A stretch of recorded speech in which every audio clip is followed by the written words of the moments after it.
Tennessee. Of course, we cannot forget about the impact she has made on children's literacy and the Imagination Library as well. But Dolly is resting high on that mountain now, an Appalachia girl that made her living in those rhinestones, and we pray that she is resting easy in that bed of cotton as her nephew just shared.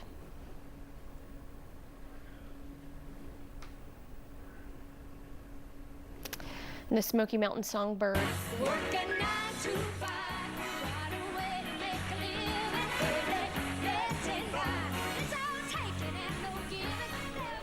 Of course, that is just one of Dolly Parton's iconic songs, 9 to 5. She is such a vision in the spotlight, isn't she? The Smoky Mountain Songbird is supposed to get honored on the big stage next month. The Americana Music Association announced it is honoring Dolly Parton with their Lifetime Achievement Award. Leaders say the award honors a singular career that has shaped American music. The award ceremony is set for September 16th in Nashville at the Ryman Auditorium. And Dolly, of course, she was an icon not just on the stage or in your ears as you were listening to those songs or her stories of East Tennessee, but she loved this land. She also loved to stay busy as well. We know that her hand was in a lot of different projects in and around East Tennessee. And most recently, she shared in a video during the opening of Night Flight Exposition at Dollywood that her doctors in Nashville encouraged her to stay in Middle Tennessee instead of traveling to East Tennessee for that ride opening, even though she really did want to be there because she had some health concerns. Dolly, what she shared about her health concerns, she revealed more at the beginning of this Dollywood season. She said that she was facing some kidney problems, that she was responding well to treatment, but all of those details of what exactly she was going through were never fully revealed. We do know that even though she took a step back out of that spotlight, she still appeared here and there, even at the grand opening of the Tennessean Travel Stop just a couple of months ago. Dolly's name, if it was attached to anything, she turned it to gold. She made a lasting impact on people that she had never met, and for those who did have the pleasure of meeting her, it is all the same. I had the pleasure of interviewing Dolly Parton 2 times. I will never forget that one of those times was after her dear friend Kenny Rogers had passed away, and she said that she still had dreams about him. Well, now those dreams are now a reality, as there is surely a concert and sweet music happening in heaven. And I also asked her, whenever she dreamed, did she dream in black and white or color? And of course, she said that she dreamed in color because that's just who Dolly is. Now, Dolly also, she was 80 years old at the time of her passing today on this August 25th summer East Tennessee day. But the woman who said that she wore rhinestones and always had her hair done, never left home without looking a certain way. What's ironic about this picture, I interviewed her, this was in March of 2024. I'm wearing that same dress today as I interviewed Dolly in 2 years ago. And she was always so kind. As a fellow East Tennessee girl myself, the first time that I met her, I walked into that room and I said, Dolly, it is such a pleasure to meet you. I said, I'm from East Tennessee. My first job was at Dollywood Splash Country. And I said, thank you for all that you have done. And I'll never forget how disarming she was, how she just made you feel like the most important person in the room. Even though she was such a huge star, she just automatically put you at ease. And in that picture right before that, I said, okay, like everyone gets a picture with her whenever they get to interview her. And she said, sit down here right next to me. She said, I'm little enough, you can squeeze right next to me. She smelled so good. Her nails were always a beautiful shade of pink, like you can see there in that picture. And she always had to look just so. Dolly, you're going to be so missed. As someone who did get to meet her, I'm so glad for those opportunities. And for those that never got to meet her in person, they probably felt like they did know her, because that's just the kind of person she was. Well, Dolly, she actually came up with the idea to have the Nashville Symphony play her songs. She worked with them to bring her creative vision to life. You can listen to her most popular songs. You can hear performers bring the lyrics to life and watch Dolly on screen as she talks about her early life, career, and love for music. We want to show you a story from 10 News reporter Sam Perez on how the crowd from her show drew people from all over. We're going to share that with you here in just a little bit, but also, another piece of all of this that I did want to mention is that if you remember, Dolly was supposed to have a residency in Vegas, but whenever her husband passed away and these health concerns popped up, she did take a step back and she canceled that residency. Now, if you're just joining us, we want to inform you that the breaking news that we're cutting into your programming for is to share with you that 80-year-old Dolly Parton has died. East Tennessee's songbird is now singing her songs, playing her guitar, wearing her coat of many colors in heaven. Her family shared a video with all of the details that they wanted to share with the public just a few minutes ago, and we want to show you that video once again. Hey everyone, my name is Brian Seaver, son of Cassie Parton, and I'm representing the Parton and Owens family today, announcing the passing of my Aunt Dolly Rebecca Parton Dean, sister, sis, Aunt Granny to one generation and Gigi to the next. This video announcement is something Dolly asked of me years ago, before I fully absorbed it as a future reality. As her head of security for more than 2 decades, a role my father Larry held before me, I have imagined the heaviness of this moment, but haven't truly felt it until now. It is an honor that is mixed with absolute pride and great sadness. But sadness lies with us, not with Dolly.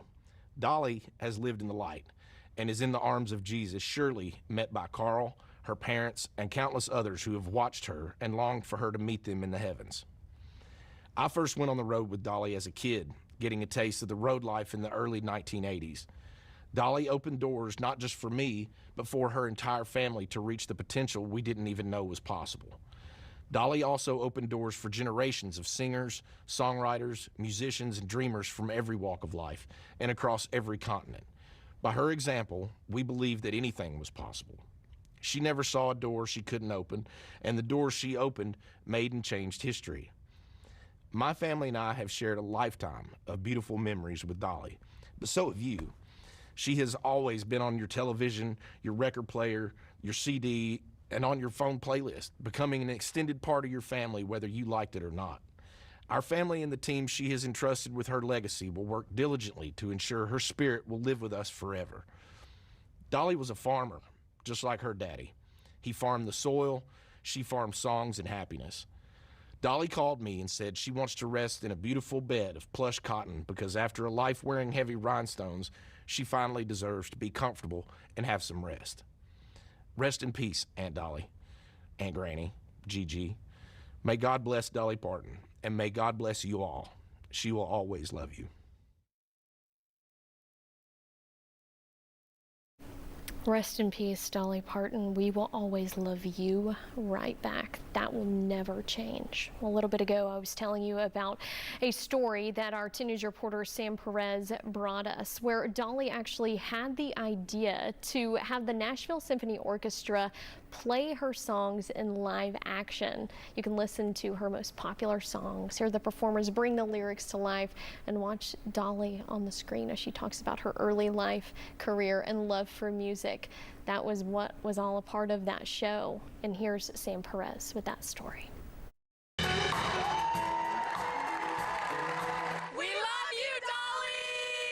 Anna Carrione came all the way from Denver with her friends. On the bachelorette trip itinerary, see Dolly Parton's Threads. It was beautiful.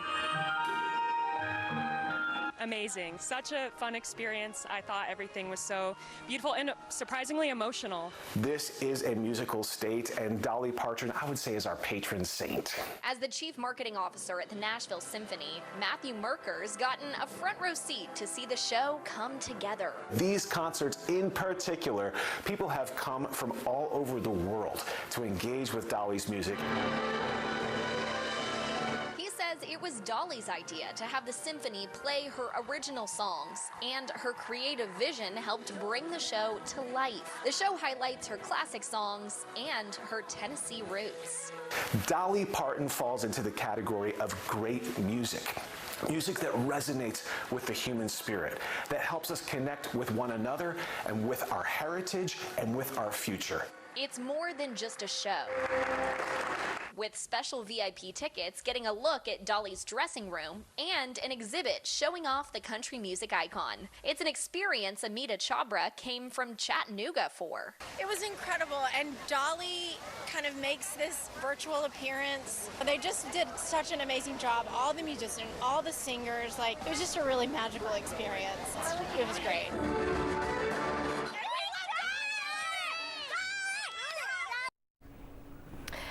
Well, again, that was all the excitement from whenever the Nashville Symphony Orchestra played their special show to honor Dolly Parton, her work, her stories, her songs.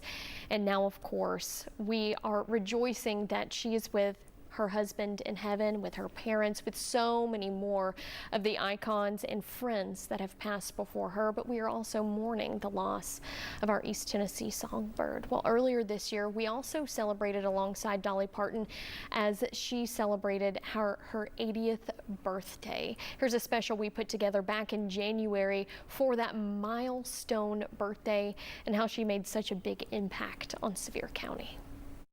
Because the Little Coat of Many Colors was based on Mama's story. The Imagination Library was inspired by my dad. Long before fame and fortune, Dolly Parton was a young girl growing up in the mountains of Sevier County.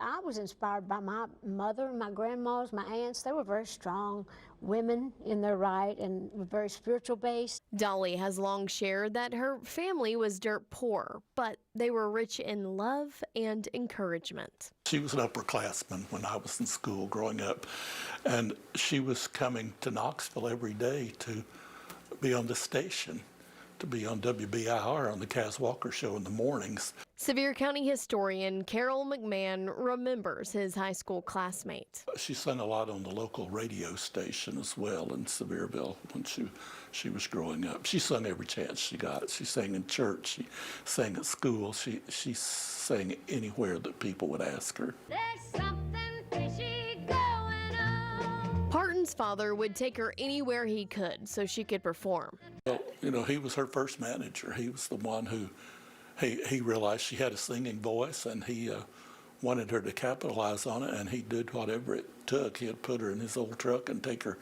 anywhere he thought she had a chance to sing. And another father figure, a man by the name of Kaz Walker, was also instrumental in helping her in those early years. I think like her father, he pushed her to do more. He realized that she had the talent and the determination. McMahon recalls Dolly had her signature style in the halls of Sevier County High. She used to be walking to the lunchroom every day when I was a freshman in high school and she was a senior. Us young boys would come running past her to get in line at the cafeteria ahead of her. She came in one day and she just let us have it. She said, "It's hard to handle all these books and a wig at the same time." I've often said it was a song that brought me out of the Smoky Mountains and a song that's brought me back. After leaving her hometown and finding fame, Dolly continued to come back to Sevier County. Good morning, everybody, and welcome to Dollywood. There, she opened Dollywood and the very first Imagination Library. There's even a road named after her and a statue that sits in the heart of town.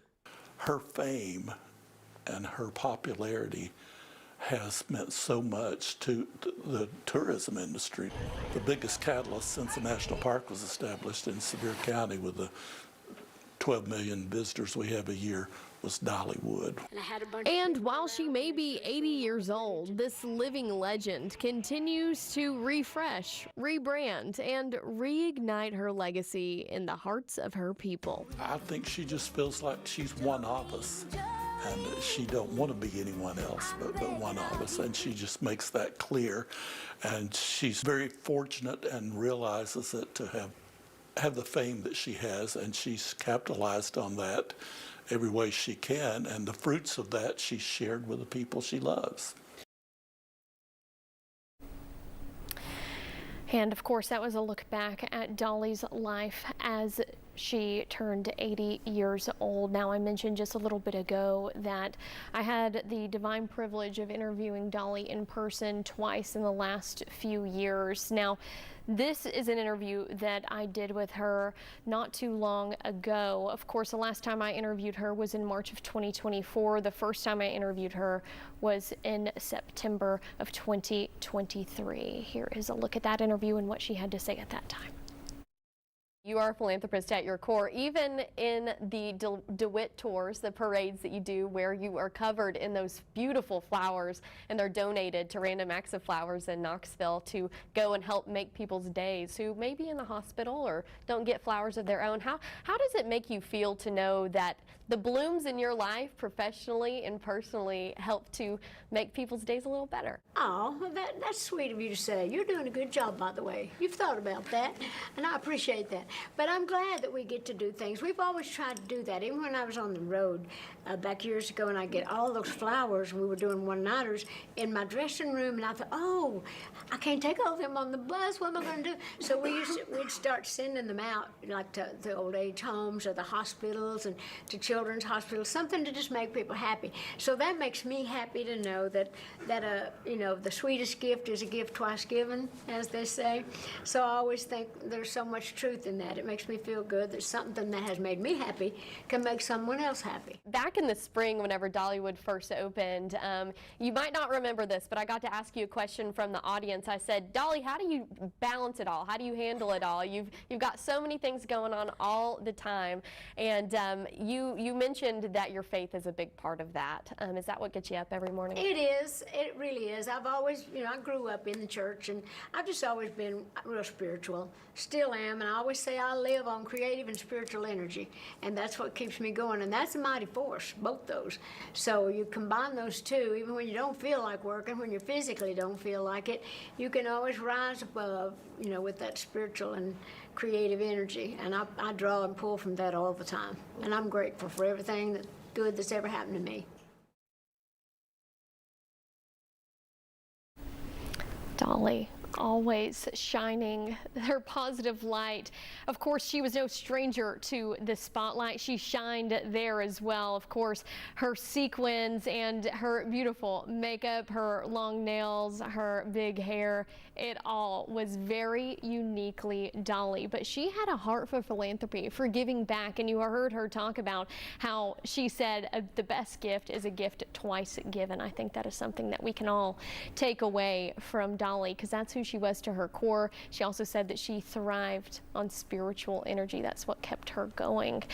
And no doubt that spiritual energy has landed her exactly where we know she is. Well, also, I had the chance to interview her a second time. Actually, I was wearing the same exact dress in March of 2024 when Dollywood opened up for that season. Here's a look at that interview.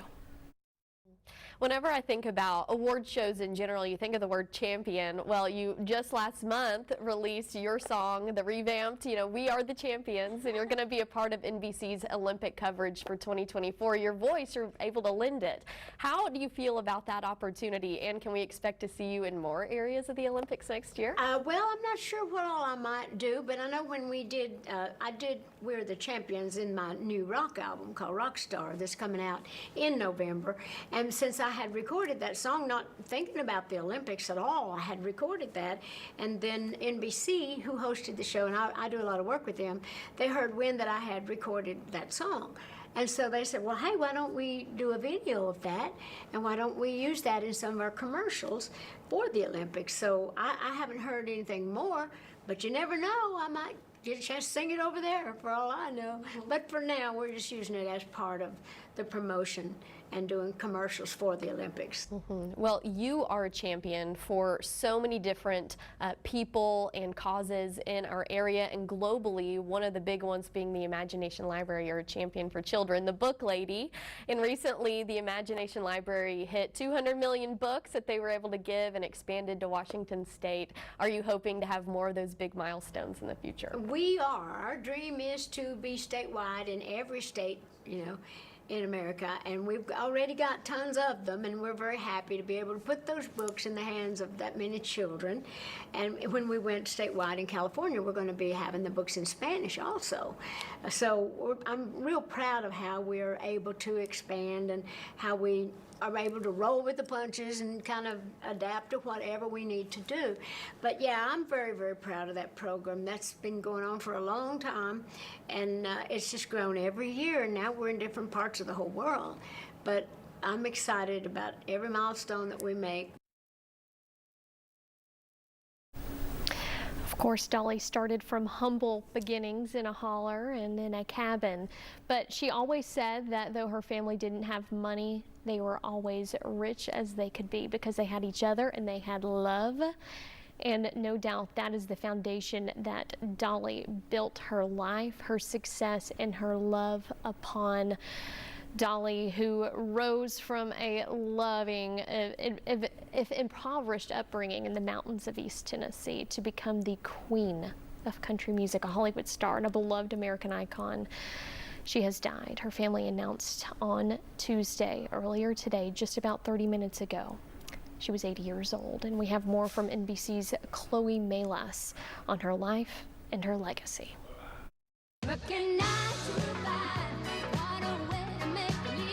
On the radio, There is no such thing as natural beauty. on the screen, We've got chocolate and yellow cake mix. and even in the baking aisle. Dolly Parton did it all.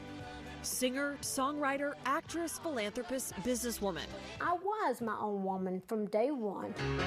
Here you come again. In her lifetime, Parton wrote and performed over 3,000 songs, 25 of them #1 hits. Dolly Parton's road to superstardom began in the foothills of the Smoky Mountains in 1946. The fourth of 12 children, Parton described herself as dirt poor. My coat of many colors. Those modest roots and her actual childhood coat inspired hit songs like Coat of Many Colors. She started performing at church, and at age 13, Parton appeared at the Grand Ole Opry. After high school, she moved to Nashville. 3 years later, she scored her first hit single and was on her way. Jolene, Jolene, Jolene, Jolene. Amazingly, Parton penned 2 of her most famous songs in one burst of creativity. We were looking through my files to get all my old cassettes when they were putting them on the hard drive. Jolene and I Will Always Love You were on the same cassette. So that must have been a really good night.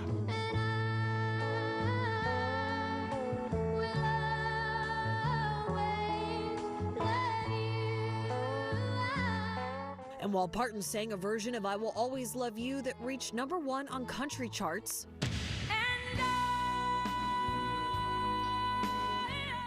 it was Whitney Houston's version of her song that made history.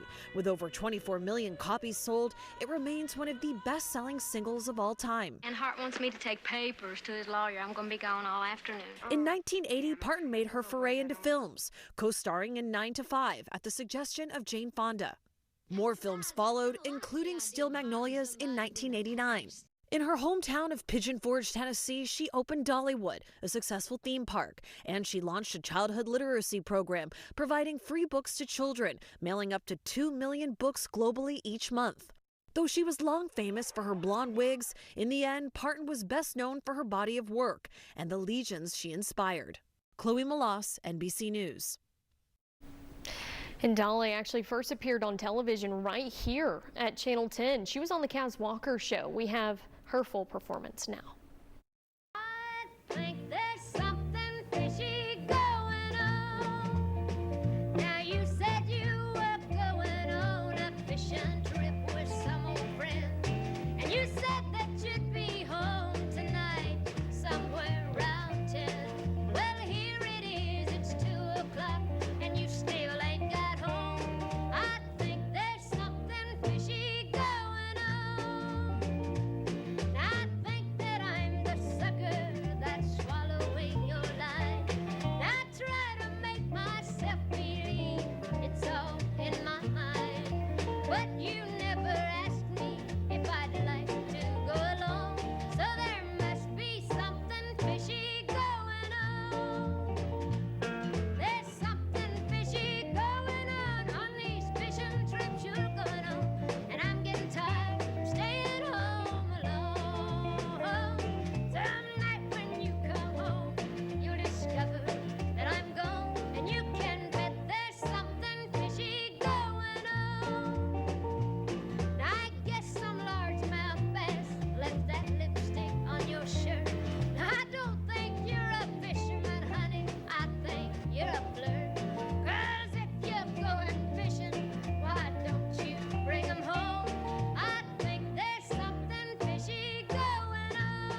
This is Dolly Parton, and Dolly, we're happy to have you on the Kaz Walker Well, I'm Show. happy to be back. Thank you.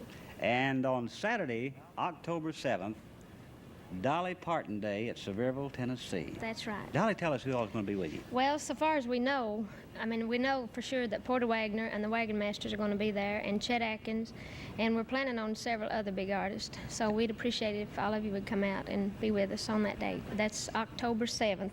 And I think they start the parade, if I'm not mistaken, at 10:30, and we do a show in Sevierville, and then we do one later on in the day in Pigeon Forge, and then we go on to Gatlinburg and do another show. Now, how about in Sevierville, where will you be showing? Well, I would imagine that they'll do the show on the courthouse lawn. That's usually where they do things like that. Well, Ain't great. that right? That's right. And you folks keep that in mind now. That's October 7th, Saturday, Dolly Parton Day in good old Sevierville, Tennessee. And that starts at 10:30. 10:30. Dolly, how about a fine song? I'd love to do one.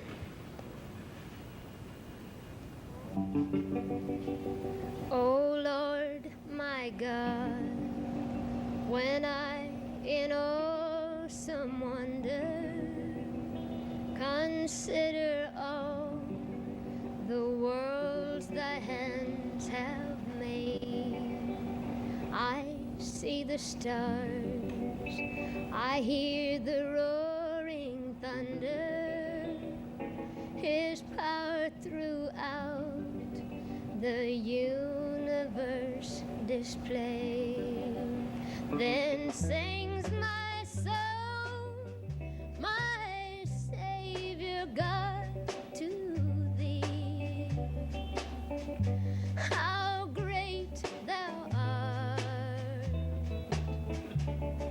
how great thou art. Then sings my soul, my Savior God, to thee. How great thou art,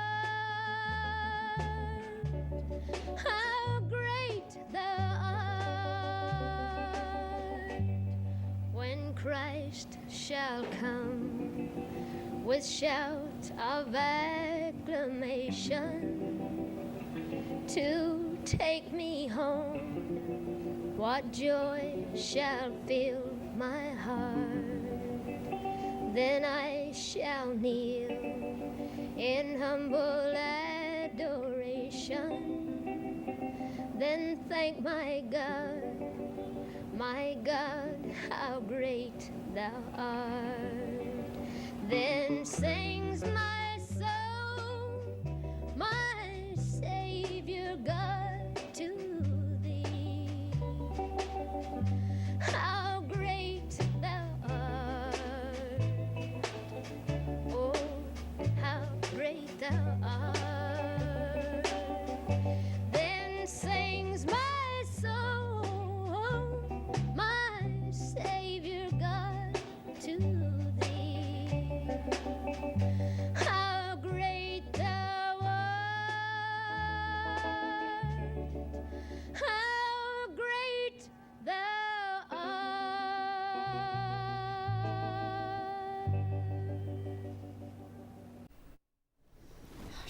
There is just no mistaking Dolly. She was one of a kind.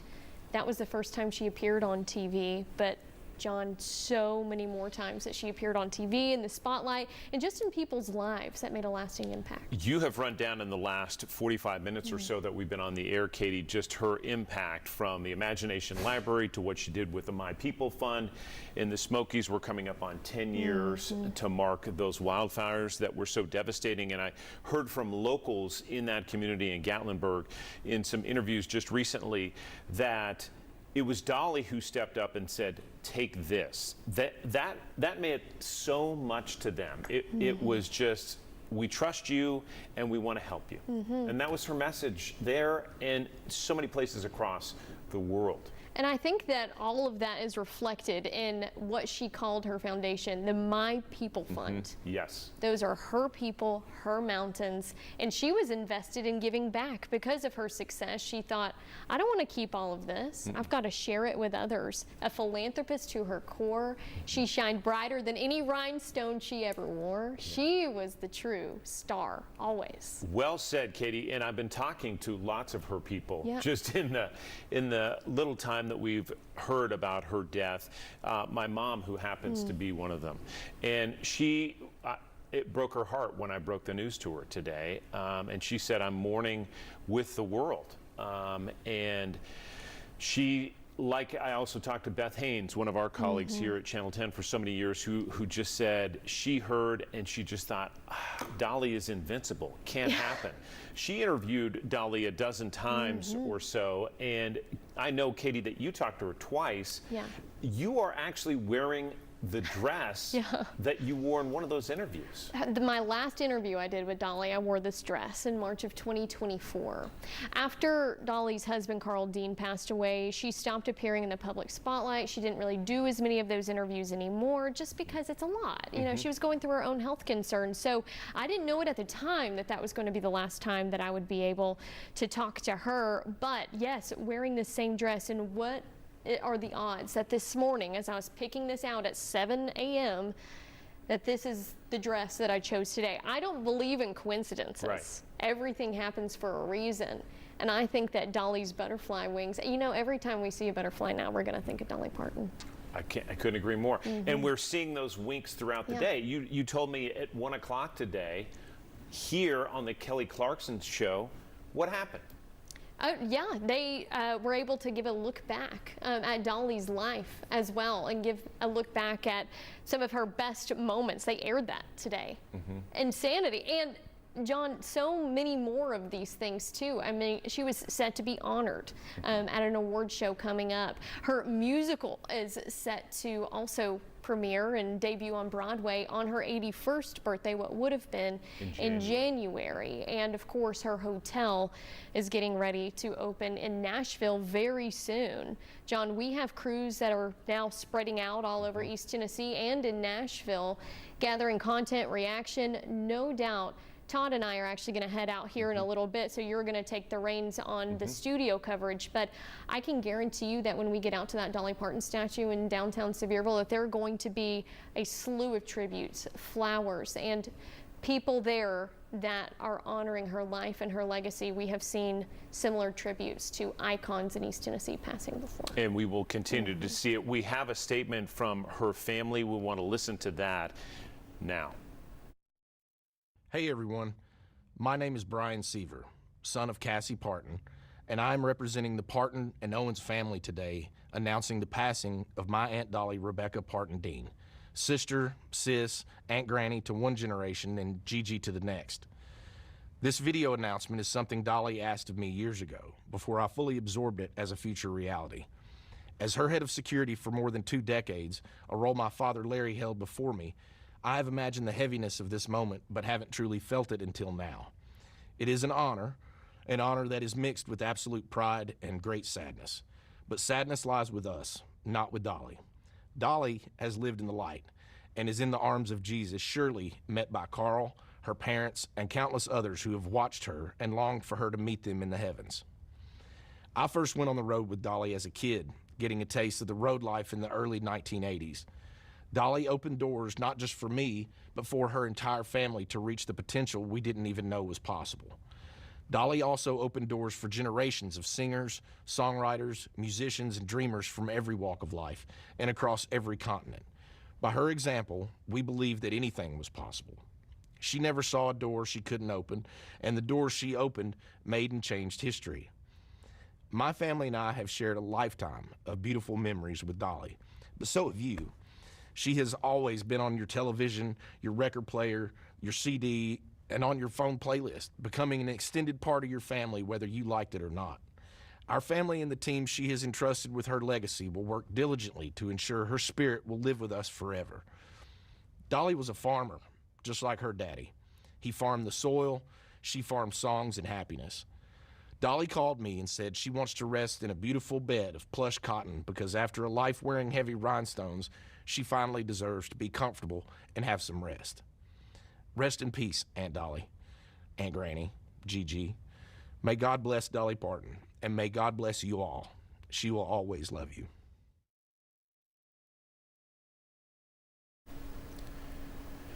We're going to reflect on a few other remembrances now from people with deep Tennessee connections. You see, this is from Tennessee Senator Marsha Blackburn, an iconic leader who loved our great state and nation. Her passing leaves a void that no one can ever fill. We will always love you, Senator Blackburn. Also from Representative Tim Burchett here in Knoxville. She represented the very best of the American dream, and her legacy will live on for generations to come. Rest in peace, Dolly. Another reflection here from Knox County Mayor Glenn Jacobs, taking to social media and sharing the following post. Her impact on East Tennessee is immeasurable, as are her contributions to our state and nation. Dolly was one of a kind and will be missed. Again, that's Knox County Mayor Glenn Jacobs. Here is Trace Atkins, the music world, one of many reacting right now. He says, in part, it is indeed rare to the world collectively to express sorrow for someone's passing. I knew her to be the angel that they think she was, and I'll miss her. Dolly, I'll always love you. Good afternoon, I'm John Becker. About an hour ago, we came on the air to let you know that Dolly Parton has died at the age of 80. And again, we are hearing from family, friends, and people around the world who are mourning her passing. Pastor in Blount County calling her the best of us, which is echoed really by everyone we're hearing from today. We're going to rewind and reflect on how Dollywood became what it is today. It was approved in 1985, and we're going to roll back the clock just a bit and give you that history lesson. It was anything but business as usual for the Pigeon Forge City Council. It was, after all, being held in a barn theater in the heart of Silver Dollar City, a local amusement and theme park. 2,000 people were there, and all because of one lady, Dolly Parton, Sevier County's favorite daughter, who was at her witty best pairing with members of council. See, that's the way it goes. It always gets back to politics, don't it? But since that's the way it is, my daddy needs his road widened. For years, Dolly has dreamed of developing a theme park close to her hometown. She wants to call it Dollywood. Silver Dollar City, already a successful park in its own right, says they're interested in converting itself into Dollywood, but only after improvements to roads and other utilities are made. And that would mean funding from City Council. I think what we're looking at is just basically expanding what the city has already started. As for Dolly's part in it, she says she plans to perform there occasionally, promote it, and ensure that visitors see a glimpse of East Tennessee that is not a Hollywood version. And one of the things that I wanted to do in a park like this was to preserve the Smoky Mountain heritage, for people to come here and see what we're really all about, rather than just have some Hollywood bunch of people portray Tennessee and mountain people in the ways that they often do. Phase 1 of Dollywood is a scheduled $5 million expansion that's expected to nearly double the size of the park.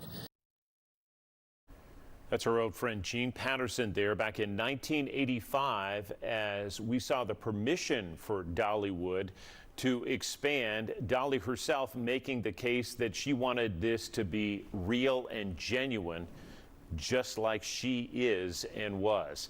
Let's move forward now in history and show you the opening of Dollywood in Sevier County.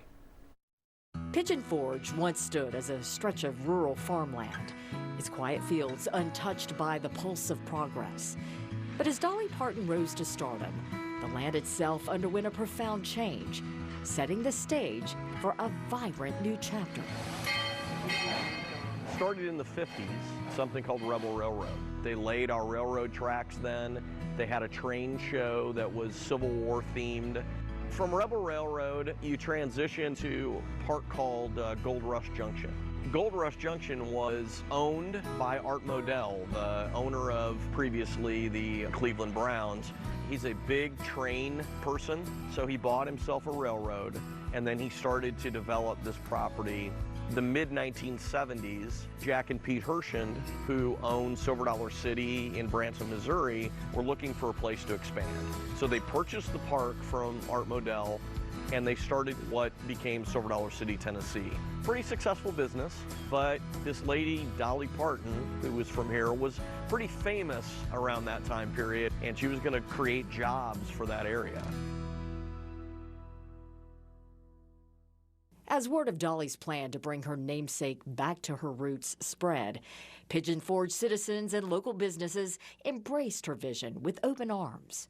I think it's great that she did, something for her hometown. They're talking about it up in Gatlinburg, but I'm glad it's here. If she builds a park the size of Opryland with another 1 million visitors in the area, it can do nothing but help, hopefully. But to achieve her dream, Dolly would have to convince not only the Pigeon Forge City Council, but the owners of Silver Dollar City, the Hershend family.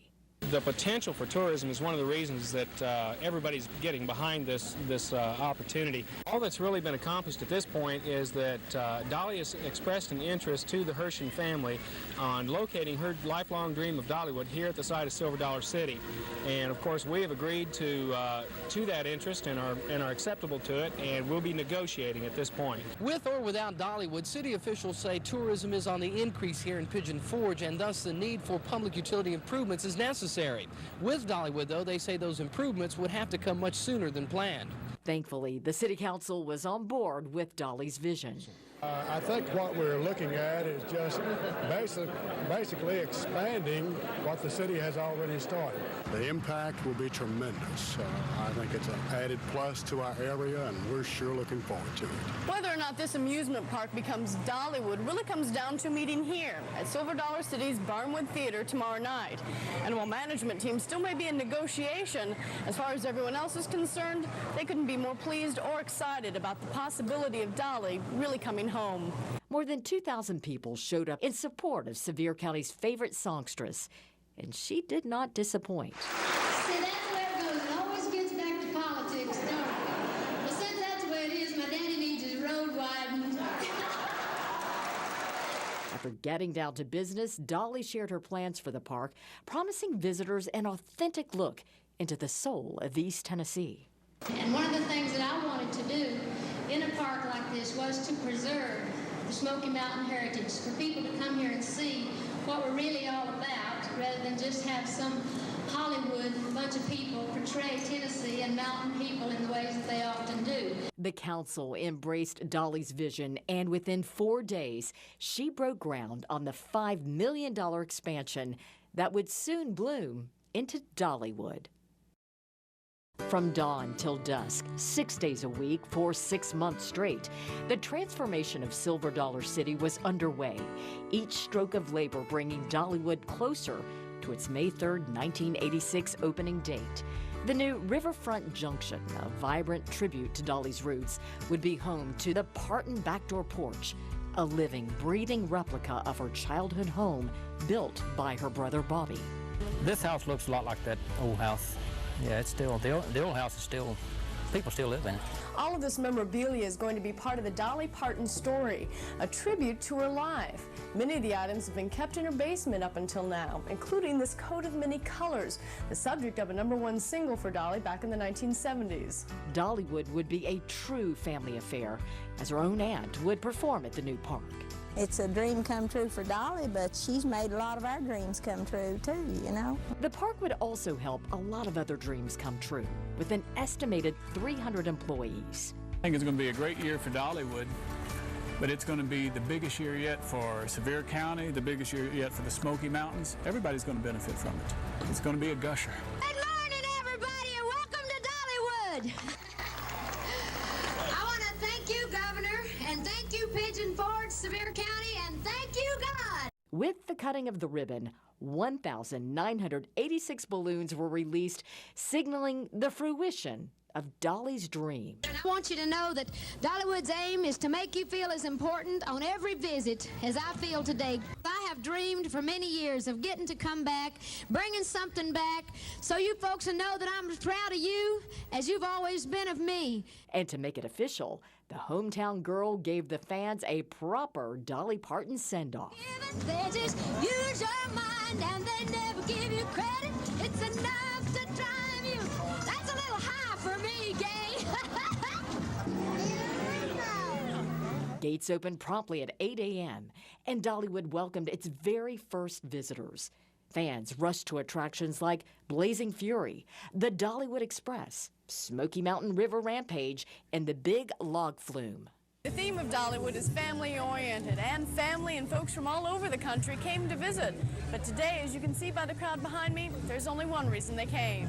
Dolly is one of my favorite country singers, and we just enjoy her. And we're glad that she invested in Dollywood. She's wonderful. She really is. She's super. She's a wonderful person. She means everything that's good in America. I think she's terrific. She's mine. I love Dolly. What do you love about her? She's just a good old country girl. She's so hometown. It's just, one of us. She's such a hillbilly. We just love her. Dolly's a very popular person, especially here at her own theme park, and she's hoping that revenues from this first year won't fall flat. But this is ridiculous. It's an incredible mix of merchandise that we have, and we also try to provide our guests something that they can take home and be proud of at a reasonable price. Hey, how you doing? See you. For Dolly, the opening of her park, the achievement of her dream, was a full circle moment. I think that I just had a lot of big dreams, and I just believed that I could do it, and I wanted to see the world outside the Smoky Mountains, although I loved the Smokies.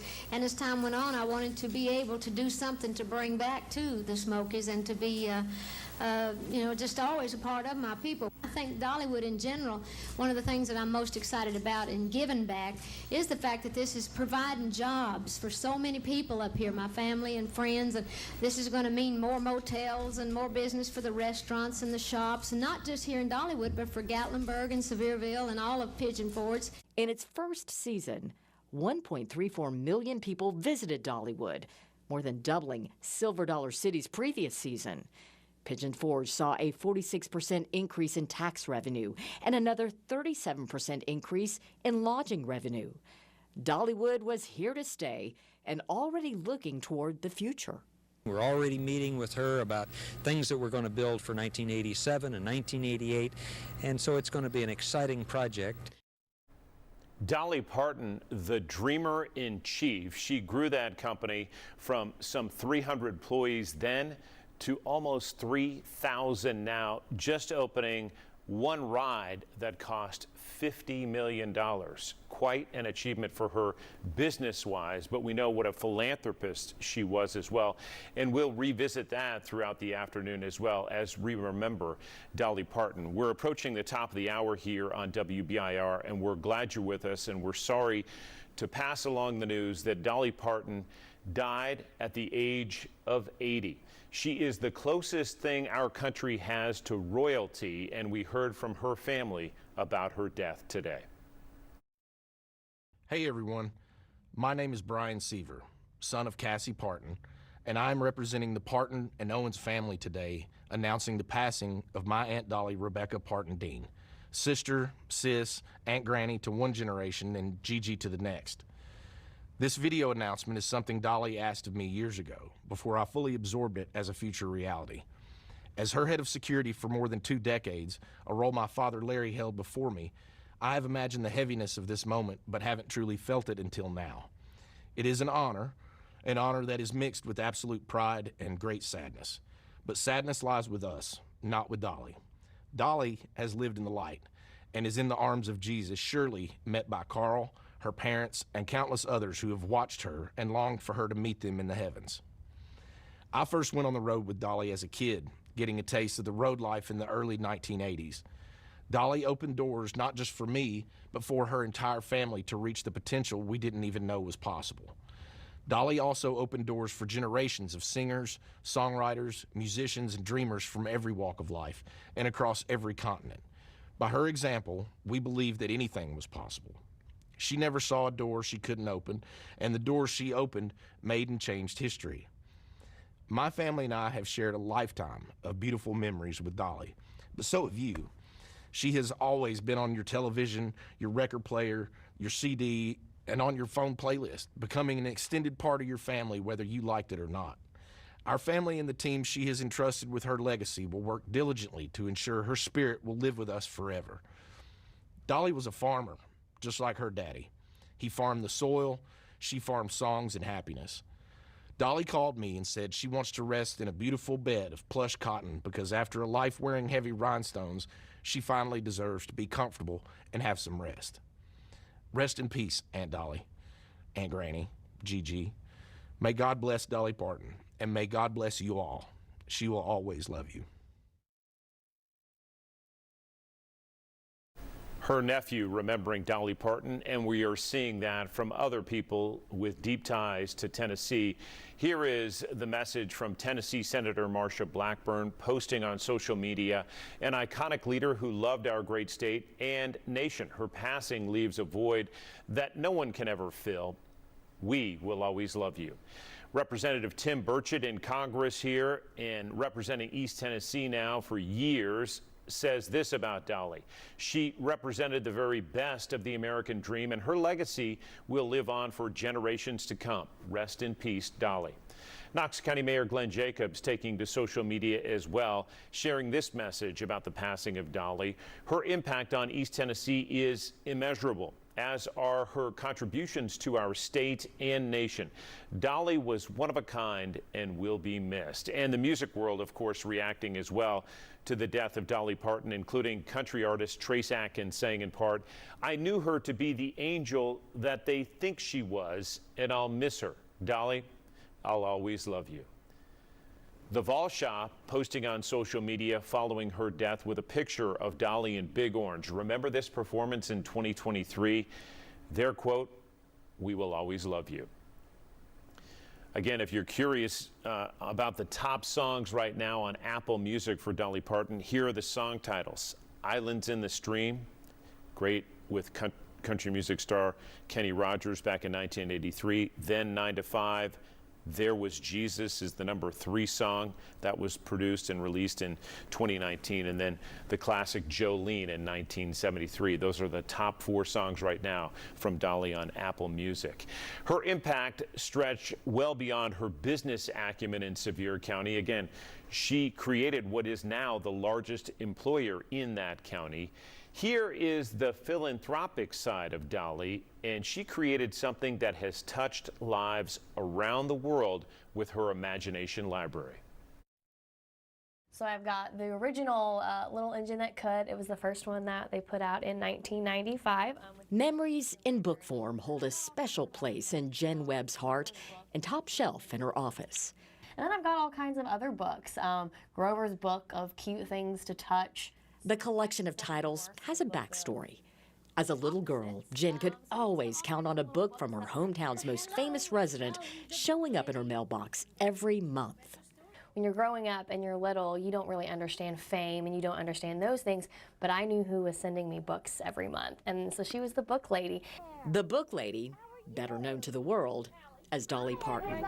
In 1995, the country music legend launched a program in her native Sevier County, gifting books to Jen and nearly 2,000 other enrolled children from birth to age 5.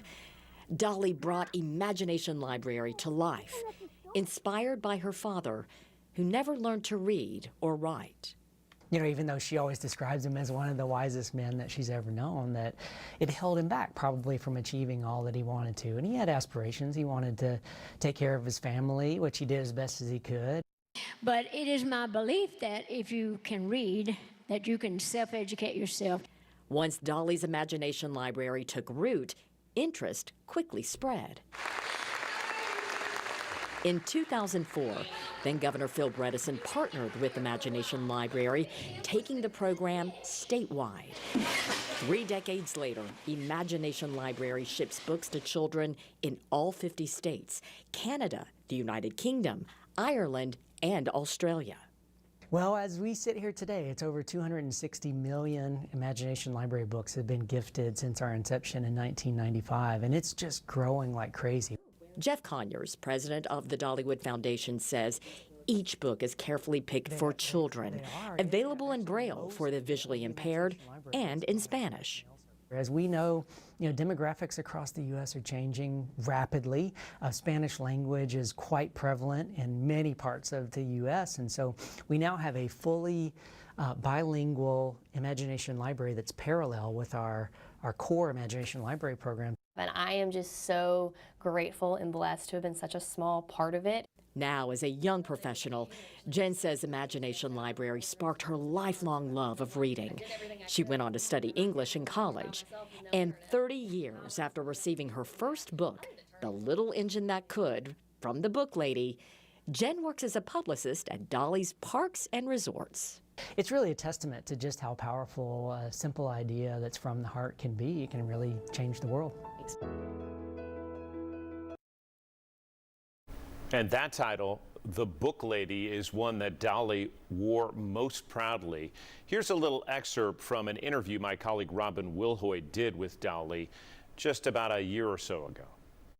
Once again, thank you for this opportunity, and we do share our condolences with you. But thank you so much. But I know this is bittersweet, but it's 40 years of Dollywood. I know. And every year you're back, and every year you are opening the doors to thousands, millions of people, and there's something new every year.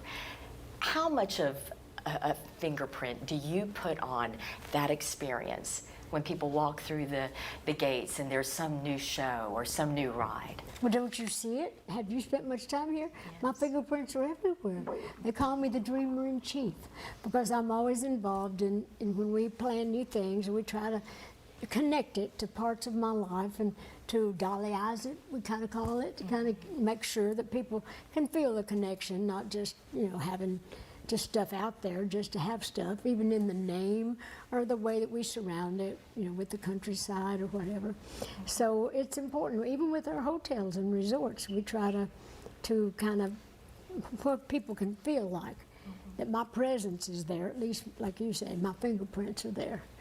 So I'm involved because I love getting with the crew every year when we plan new things, to talk it down, to see what would be good, and then how we can kind of make it personable for me and for them. You are known worldwide as Dolly Parton, the incredible singer, songwriter, actress. But there's a whole slew of young kids out there who know you as the book lady. I know, and I'm proud of that. I love that. I always tell the story about my dad got a bigger kick and thought that he was prouder of me being the book lady than he was that I was a star, I think. Which title do you embrace more so, the superstar or the book lady? Well, actually, all of it's part of me. I am a girl of many colors, and I've lived a life of many colors, so all of those pieces are me. I mean, they're all important to me, but I love the kids. Grew up in that big old family, so I have a great love for kids. I love my little nieces and nephews, and I love all kids. So the fact that I can do something to help children in their young life to learn to love to read, because it is my philosophy that if you can read, you can be self-educated. You can find a book on anything you want to know about. So it's a crippling thing if you can't read, just like one of the reasons I started the Imagination Library, because my own daddy couldn't read and write, because he grew up like we did in a very rural area, but in those mountains, a lot of times the schools are far away and they have big families and the kids have to go to work to provide for the rest of the family. So a lot of kids and a lot of people don't get a chance to be educated. So that was one of the reasons that I started the Imagination Library, because I believe if you can learn early, because my dad, after he was grown, he didn't think he could learn to read. And because it was just a thing that he felt either too embarrassed to do it or just felt that it was out of reach for him then. But Daddy was really smart. I've often wondered what all Daddy would have done had he been able to do that. So I want to give any and everybody a chance, to have at least the chance to learn to read. Because even if you're too poor to get a college education, as I mentioned, you can get a job. You can learn about what you want to if you can read. Reading can take you everywhere and anywhere you want it to be. Let's talk about another wonderful event coming, and that is Dolly the Musical, an original musical. It's going to be staged, of course, at Belmont. Bring us up to date on the process. Where do things stand now? And who would make the perfect Dolly? Oh, we've got several people trying out. We have not chosen the right one yet. We did put out a cattle call, as they call it, and audition tapes, and we have gotten some really great people. And we're not certain yet. We haven't, but we are in Nashville now. They've been in and out of New York for the last, several months trying to help put it together, because I couldn't go to New York, because my husband was not well and I refused to leave town. So they've all been coming here. And so we're in the process now of just making sure that the show has got all the right elements, what songs we need to take out, if we need new and different songs once we start, the acting. So we're really way far down the road, and we're going to premiere it. I think they said July the 18th. Yes. That we're going to do the premiere. Right, it's going to be a worldwide premiere. But we're going to be previewing it before that. And then after it premieres, we're going to be at the Fisher Center several weeks more before we take it to New York to Broadway. Did you ever think Dolly on Broadway? You've been on the stage, you've been in front of a camera on the big screen, now a Broadway stage. Well, I've thought about it for many, many years. I always thought it would be a great story, my life story. And I did write the music for the 9 to 5 Broadway musical, but that was just the music. That was not my life. That was just the character I played, and I wrote all the songs for all the characters. But this is a whole new thing. I had no idea how hard they work, what a strange process it really is, but I've really enjoyed watching it and learning how all of that stuff works, the sets, and how they are able to move that back and forth. But this, I want to say, a lot of people say, because they know me as the book lady, but this is a different, I'm a girl in many colors, as I mentioned, but this is not like young kid friendly. This is kind of the story of my life, and I want people to know if before they decide to bring their little children, young children, the parents need to see this first if they think, because it's, there's a lot of different things going on, a lot of, different language, some things that kids would say, if I'd have known that, I wouldn't have taken my kids, because it's just my life's journey. A lot of people are in and out, so we touch on a lot of subjects that might not be appropriate. There's some cussing and some innuendo, a lot of stuff that is not necessary. It's not the Dolly story from the little golden book.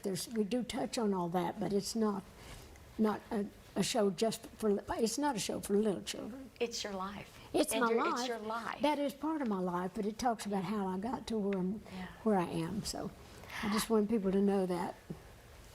In the vast, and I'll make this quick, your vast career, a lot of things have happened.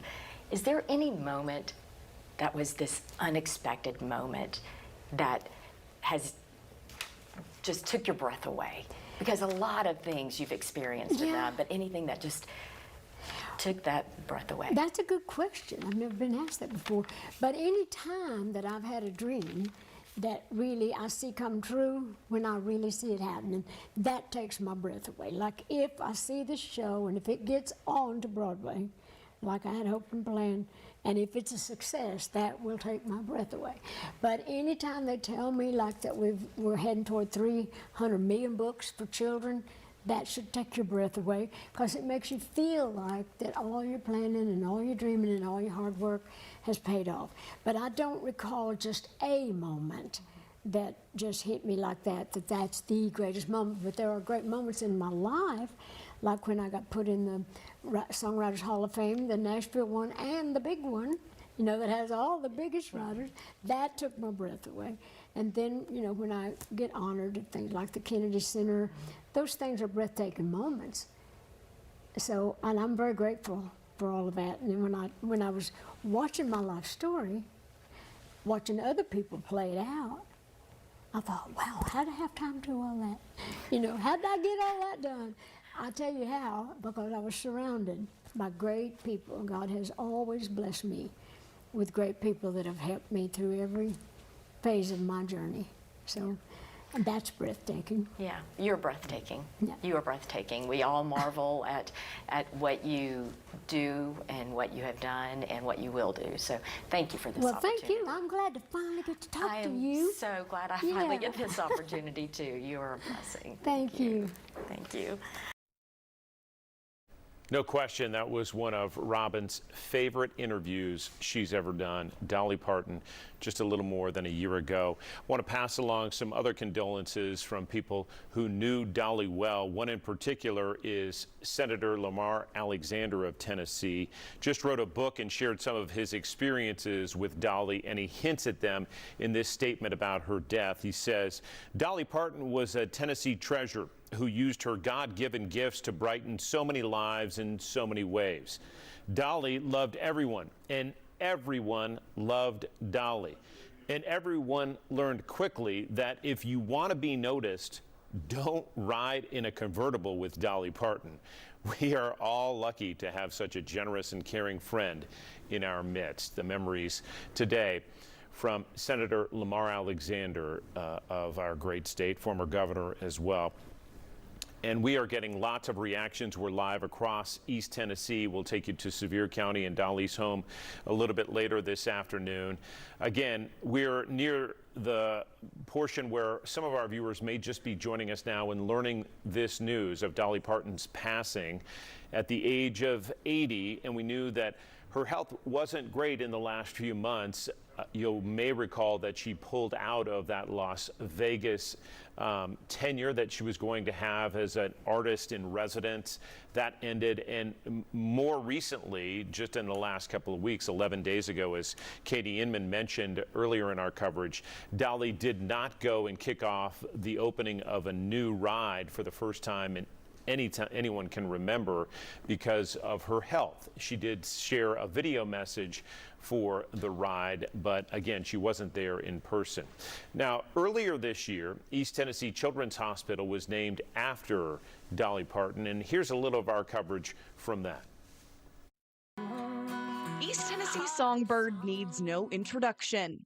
Well, hey there, it's Dolly. But she'll do it anyways.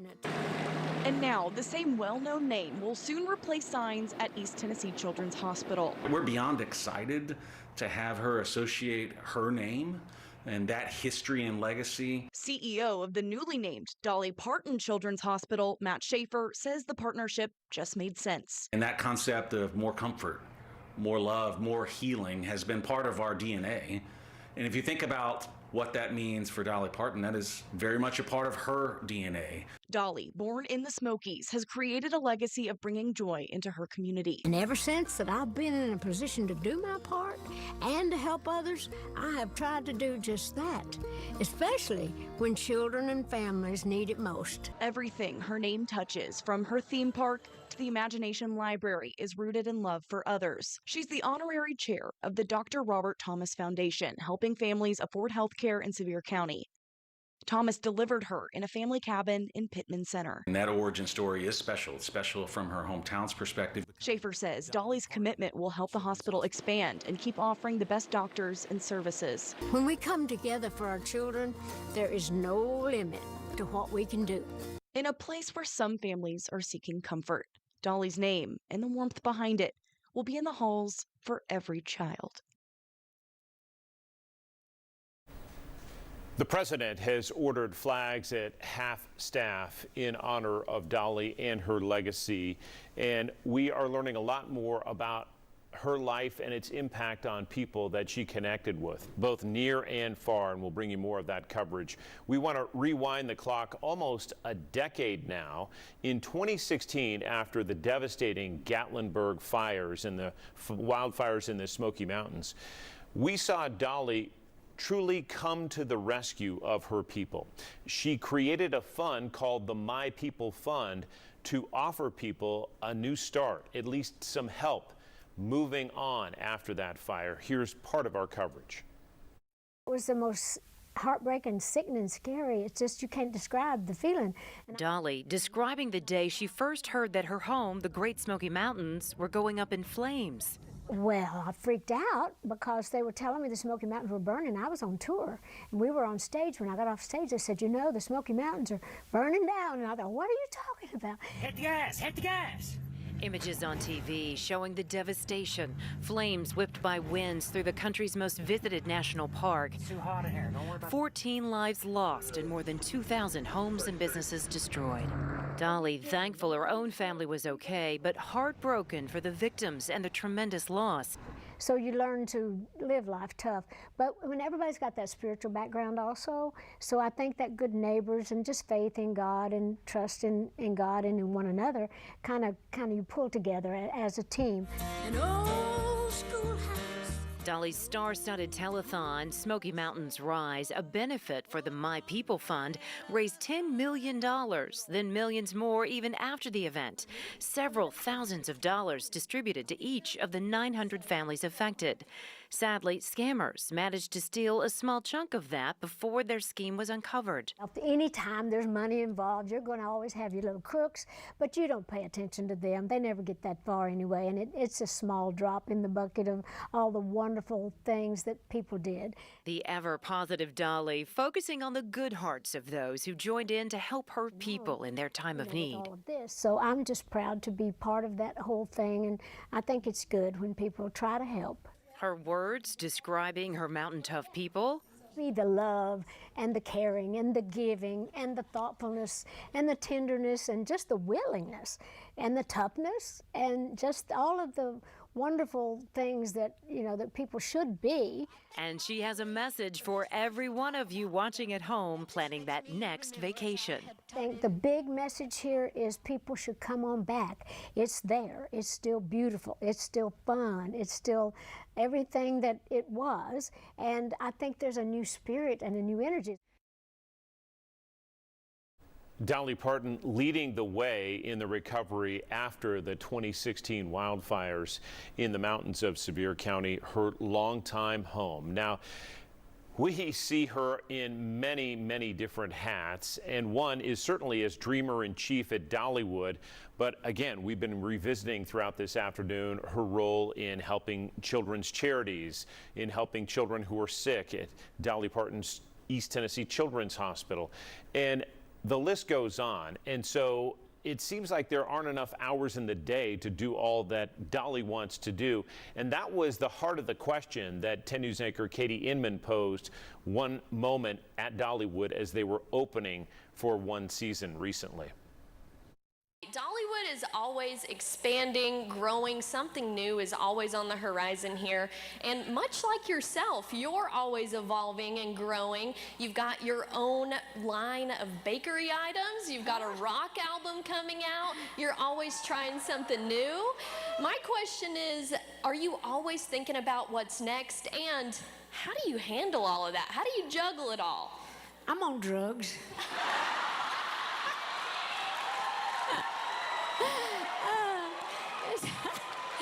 No, actually, I live off of creative and spiritual energy, and I just love what I do, and I just pray that God will lead me and kind of show me what to do, and I think anytime you're working on good things, it energizes you, and I don't, somebody say, how come you never?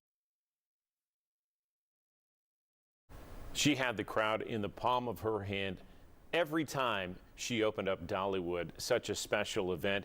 She most recently missed out on the opening of Dollywood's newest ride, and unfortunately, she couldn't be there in person. It was a first for Dolly. She is normally there and ushering in whatever new project her theme park has launched. That ride was $50 million and one that just launched in the last couple of weeks. Dolly did send a video message but wasn't able to be there in person.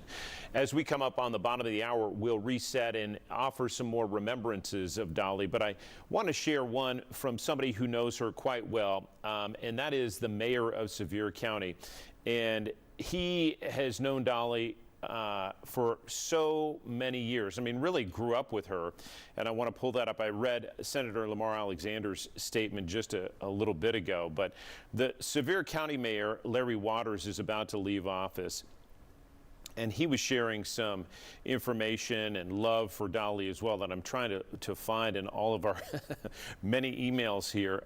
Here's one from Emily Ann Roberts. The first thing that she wanted to know about Dolly is that she'd always loved and looked up to her. And again, that other note I wanted to share was of Senator Lamar Alexander, and this is his reflections on Dolly.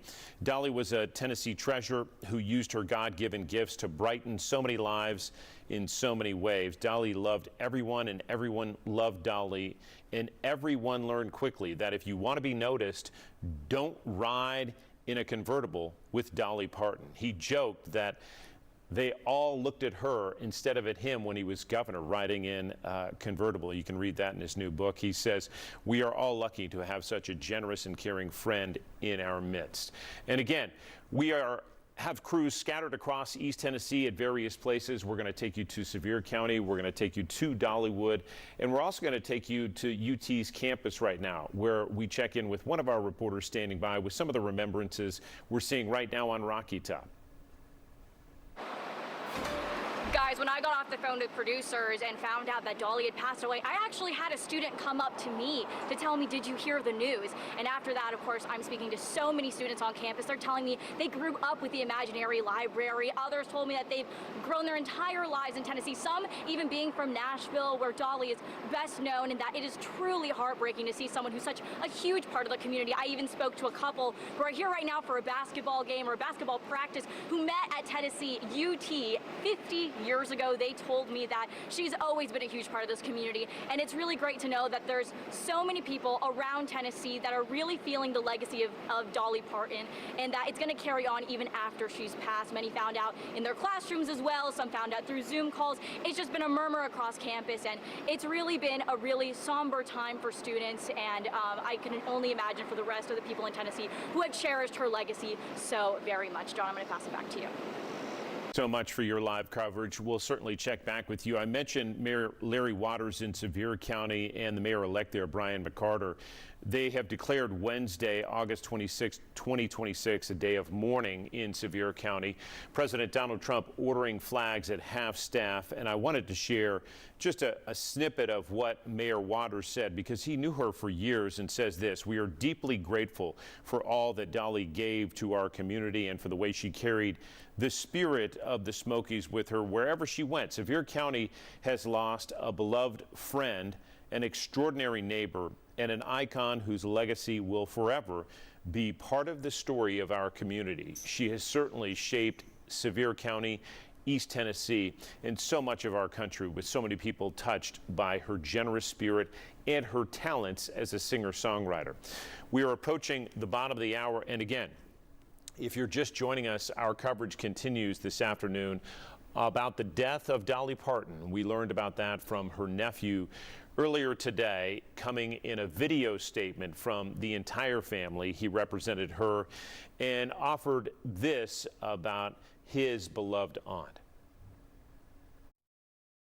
Hey everyone, my name is Brian Seaver, son of Cassie Parton, and I'm representing the Parton and Owens family today, announcing the passing of my Aunt Dolly Rebecca Parton Dean, sister, sis, Aunt Granny to one generation and Gigi to the next. This video announcement is something Dolly asked of me years ago, before I fully absorbed it as a future reality. As her head of security for more than 2 decades, a role my father Larry held before me, I have imagined the heaviness of this moment, but haven't truly felt it until now. It is an honor that is mixed with absolute pride and great sadness. But sadness lies with us, not with Dolly. Dolly has lived in the light and is in the arms of Jesus, surely met by Carl, her parents, and countless others who have watched her and longed for her to meet them in the heavens. I first went on the road with Dolly as a kid, getting a taste of the road life in the early 1980s. Dolly opened doors not just for me, but for her entire family to reach the potential we didn't even know was possible. Dolly also opened doors for generations of singers, songwriters, musicians, and dreamers from every walk of life and across every continent. By her example, we believed that anything was possible. She never saw a door she couldn't open, and the doors she opened made and changed history. My family and I have shared a lifetime of beautiful memories with Dolly, but so have you. She has always been on your television, your record player, your CD, and on your phone playlist, becoming an extended part of your family, whether you liked it or not. Our family and the team she has entrusted with her legacy will work diligently to ensure her spirit will live with us forever. Dolly was a farmer, just like her daddy. He farmed the soil, she farmed songs and happiness. Dolly called me and said she wants to rest in a beautiful bed of plush cotton because after a life wearing heavy rhinestones, she finally deserves to be comfortable and have some rest. Rest in peace, Aunt Dolly, Aunt Granny, Gigi. May God bless Dolly Parton, and may God bless you all. She will always love you.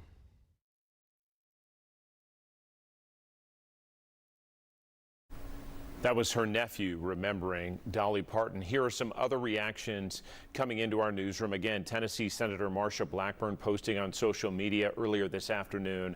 An iconic leader who loved our great state and nation. Her passing leaves a void that no one can ever fill. We will always love you. Representative Tim Burchett in Congress representing East Tennessee saying this in part: she represented the very best of the American dream, and her legacy will live on for generations to come. Rest in peace, Dolly. Knox County Mayor Glenn Jacobs taking to social media to share his message on Dolly's passing, saying in part her impact on East Tennessee is immeasurable, as are her contributions to our state and nation. Dolly was one of a kind and will be missed. And of course, the music world is mourning the loss of Dolly Parton. That includes country artist Trace Atkins saying in part, "I knew her to be the angel that they think she was, and I'll miss her. Dolly, I'll always love you." The Vol Shop also posting on social media about her death with a picture of Dolly during her Big Orange performance back in 2023. The quote there, "We will always love you." And she just loved the fans who came out that day and spent that moment with her inside Neyland Stadium, an extraordinary one back in 2023. I want to share this quote that we just got in from Dollywood. This is a statement regarding the passing of Dolly Parton. "The greatest privilege of my life has been helping Dolly bring her dreams to life at Dollywood." This is from Eugene Naughton, Dollywood Parks and Resorts president. "Dolly's heart was as vast as the mountains she cherished, and her compassion knew no bounds. She inspired generations to dream boldly and to love deeply. While we grieve her loss, we are honored and committed to carry her light forward. Her legacy will continue to shine in every melody sung, every smile shared, and every dream kindled within these gates." And again, that is from the partners that she worked with at Dollywood so many years. Eugene Naughton, Dollywood Parks and Resorts president, offering those remembrances about Dolly Parton. She was a fixture in the Nashville community, and that's where we find our Nashville reporter Sam Perez taking in some of the remembrances around Music City about this music icon. Sam? John, yeah, I'm right here in Nashville. I'm right near Broadway, right outside of the Country Music Hall of Fame, which I can show you in a second. It has Dolly displayed among other country music icons. And right behind me, you can see a memorial that has just gotten its start, but flowers are being laid on the Music City Hall of Fame spot. That is an ode to Dolly Parton. So I'm going to take you so you can see a little bit more of that memorial. Again, flowers starting to grow. People have been coming by, and I've been talking to people as they've been setting down flowers to pay homage to her and to remember her. And I even talked to a group of young women that are here from England. They say that they were big Dolly Parton fans, even over in the UK, and they wanted to come here not only for them to see the star and pay tribute to Dolly themselves, but also to share it with their family, who are also big Dolly Parton fans and wanted to share their memories. They've been talking about her and listening to songs growing up, and definitely there is a presence here of people just coming and wanting to talk about Dolly. Right now there's no one nearby, but you can see people as they're walking through. They are wanting to know what's going on, the people that haven't heard. But again, this news coming in not long ago, and already this memorial is starting to grow. So definitely expecting it to continue growing here in Nashville. People keep walking by and wanting to see what's going on. Again, a lot of people already know what is happening, and you know, wanting to continue to build the memorial. So I'll continue to keep you updated as this memorial continues to grow, and we'll have more coverage on that.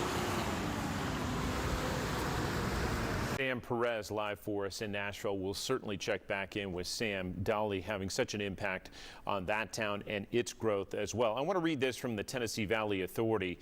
America knew and loved Dolly Parton. She never forgot where she came from, and the Tennessee Valley will never forget her. Born and raised in Sevier County, Dolly carried the spirit of East Tennessee with her wherever she went. Through her music, Dollywood, the Imagination Library, and a lifetime of giving back, she created opportunities, opened doors for children, and shared the culture of our region with the world. Our hearts are with her family, friends, and the millions of people whose lives she touched. Again, here's more from Dollywood themselves. The greatest privilege of my life. Again, this is from Eugene Naughton, the Dollywood president. The greatest privilege of my life has been helping Dolly bring her dreams to life at Dollywood. Dolly's heart was as vast as the mountain she cherished, and her compassion knew no bounds. They knew her as the dreamer in chief at Dollywood, and there is no one who I think has interviewed Dolly more than Beth Haynes, our Channel 10 alum. She will join us in about 20 minutes with some of her reflections. I was asking her today about the news of Dolly's passing, and Beth Haynes, using one word to describe Dolly: invincible. That's how she felt about Dolly. She seemed to be everywhere, doing greatness all the time. This reminder that the flags are at half-staff across the country, that's by order of President Donald Trump in honor of Dolly Parton. This is a day of mourning, according to the mayor and mayor-elect in Sevier County, Larry Waters, issuing that along with his statement today. And we are going to hear reactions from so many people who were touched by Dolly and her generosity. You can see these are the flags at half-staff near her hometown. For the moment, we want to reflect on one of the people that she influenced, and that was Ashley Monroe, a singer-songwriter, and she called Dolly an inspiration. Here are some of what we heard from Ashley earlier.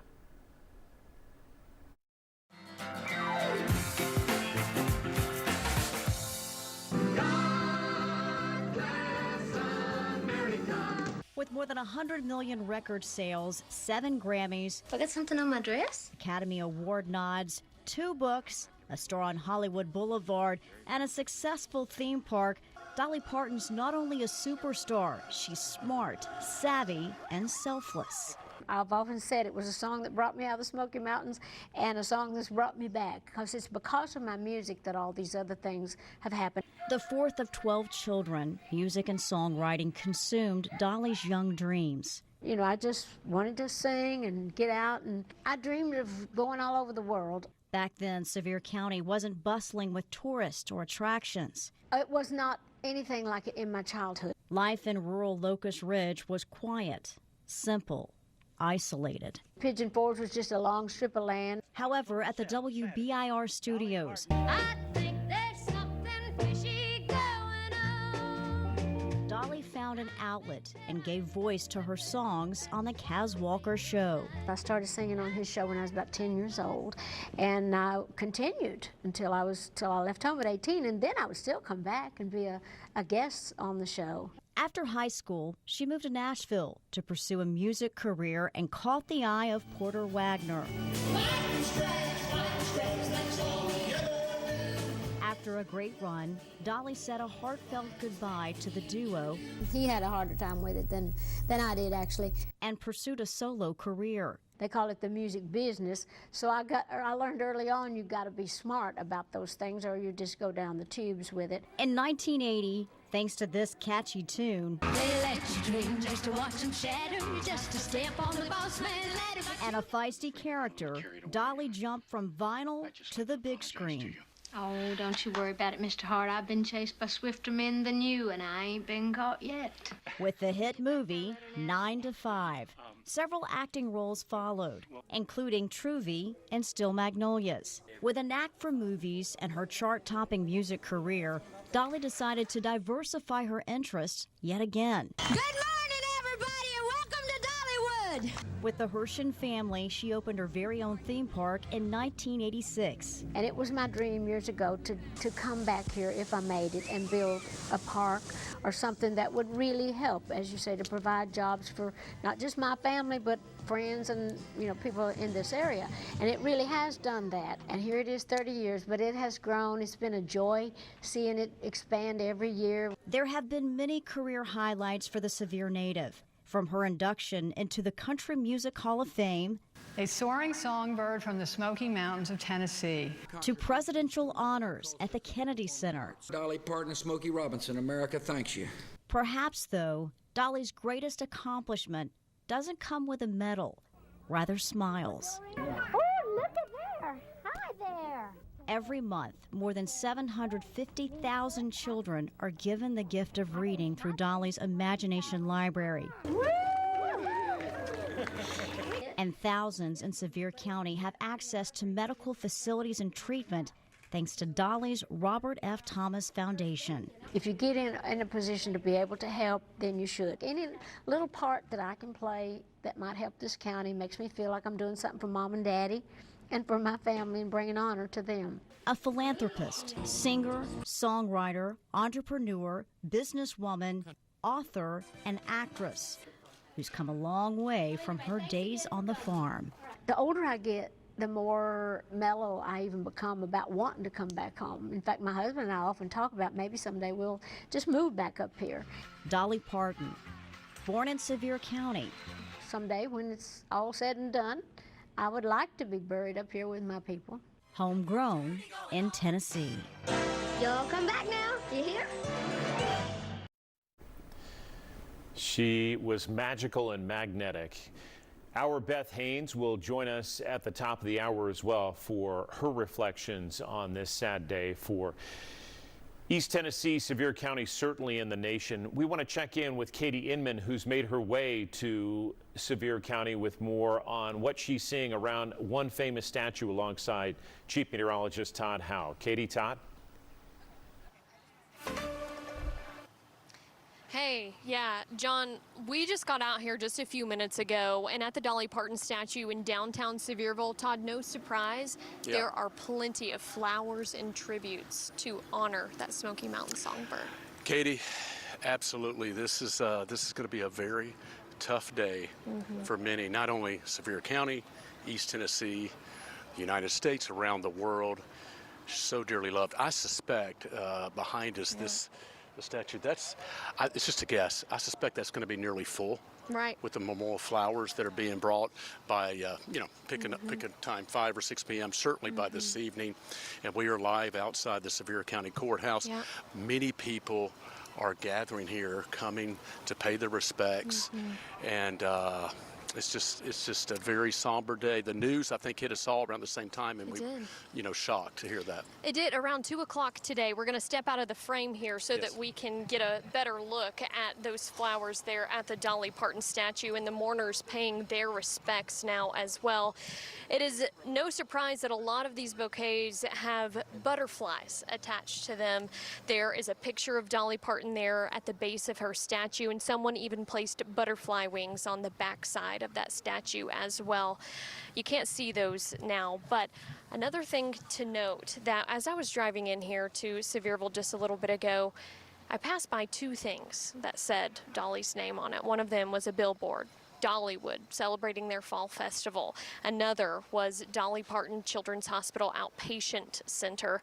That, of course, was renamed from East Tennessee Children's Hospital earlier this year, but both of those things, such a testament to who Dolly was at her core, an East Tennessee girl from the very beginning, and one that made a lasting impact on so many people here in East Tennessee. Mourners are paying their respects here at the Dolly Parton statue in downtown Sevierville. Of course, this statue was put up to honor Dolly Parton and her legacy. We're getting even bigger floral tributes here now. There's even small little cards there where people are saying what they want Dolly to know on them. But not only here, we've seen the tributes pour out online. We have heard them down the streets of Sevierville as well, people with their windows rolled down blasting Dolly's music.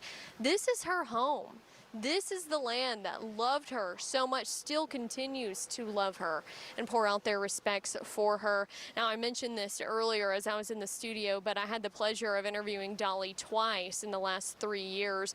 One of those, the most recent of those, was in March of 2024. I was actually wearing this same dress when I interviewed her that last time. But so many people have personal memories and moments with Dolly, even if they never got to meet her in person. They know her either as the book lady because of the Imagination Library. They also know her as the woman who stepped up when some others did not. She chose to honor her people, her mountains, and she never gave up on them. Now, there's a wide array of these flowers that are placed here for Dolly. One thing that they all have in common is that they're all bright, they're colorful. That represents Dolly's personality, her sparkling and colorful personality. We know that one of her songs, The Coat of Many Colors, I think that that represents who she is as well. A patchwork of a person made up one beautiful shining star who will forever leave her imprint on us here in East Tennessee. I know we have live coverage throughout the afternoon. We'll continue to bring you coverage here from Sevierville. Looks like they just lowered that flag here outside of the courthouse to half staff as President Donald Trump ordered.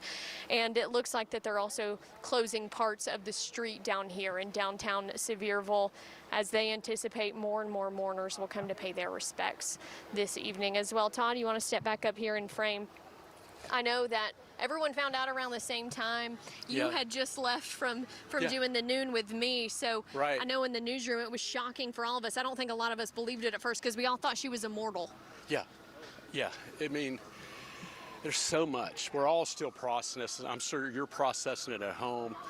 It was, I was very surprised. Just got home, was sitting on the porch with my wife Lee, home from our lunch break, and got a message. I'd set my phone down, and Corey, our news director, said I needed to go to Dollywood, right away. And so, just processing all that. Katie, I love your remarks. Coming into Sevier County, you can't help but everywhere you look, I see this billboard, that billboard. There's signs about Dolly. And we're going to talk a whole lot more about this come up.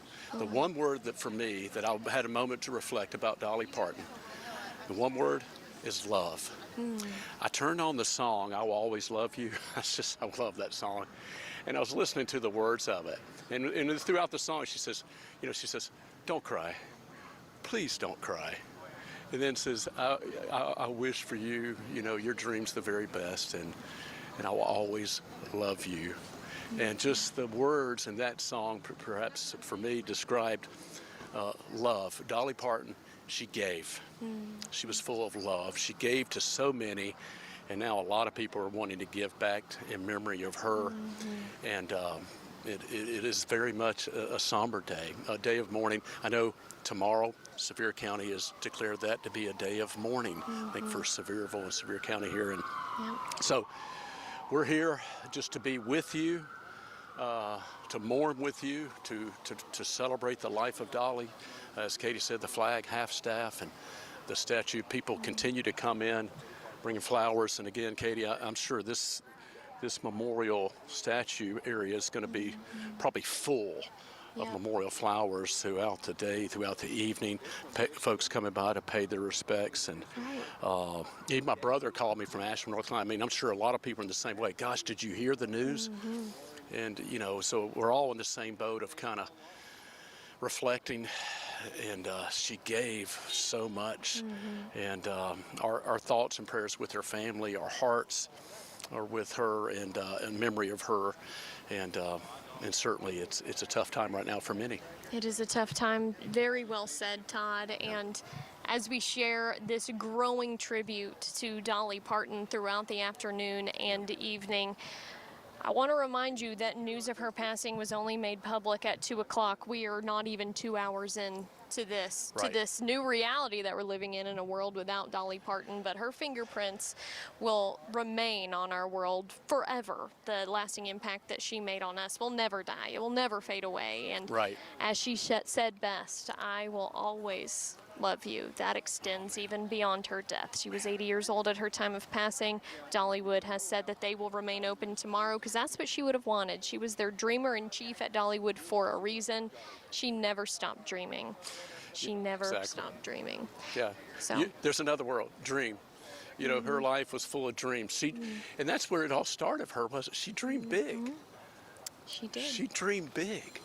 And, you know, and she believed in herself. She had God-given talents that she shared with us. We're the beneficiaries, the benefactors of Dolly Parton's life, her legacy, her love that she left behind for us to be able to enjoy. I mean, you know, Dollywood, everybody's been to Dollywood, and everything that she's done so much. And again, I only know a fraction. You know a whole lot more of that. I appreciate what you said, Katie. You said you happened to wear the same dress that you've interviewed her on several occasions.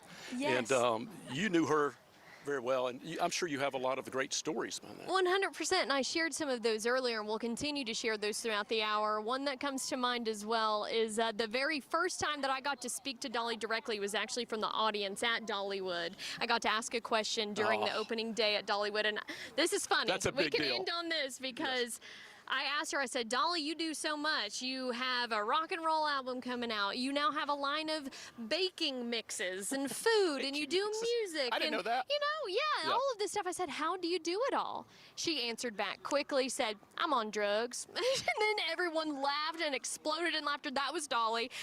Wes was standing next to me. He is one of the PR guys, Wes Ramey, for Dollywood, and he said, that's Dolly. And then she went on to say, no, I'm just kidding. It's Jesus. I got Jesus in my heart. That's what keeps me going. That's what keeps pushing me forward.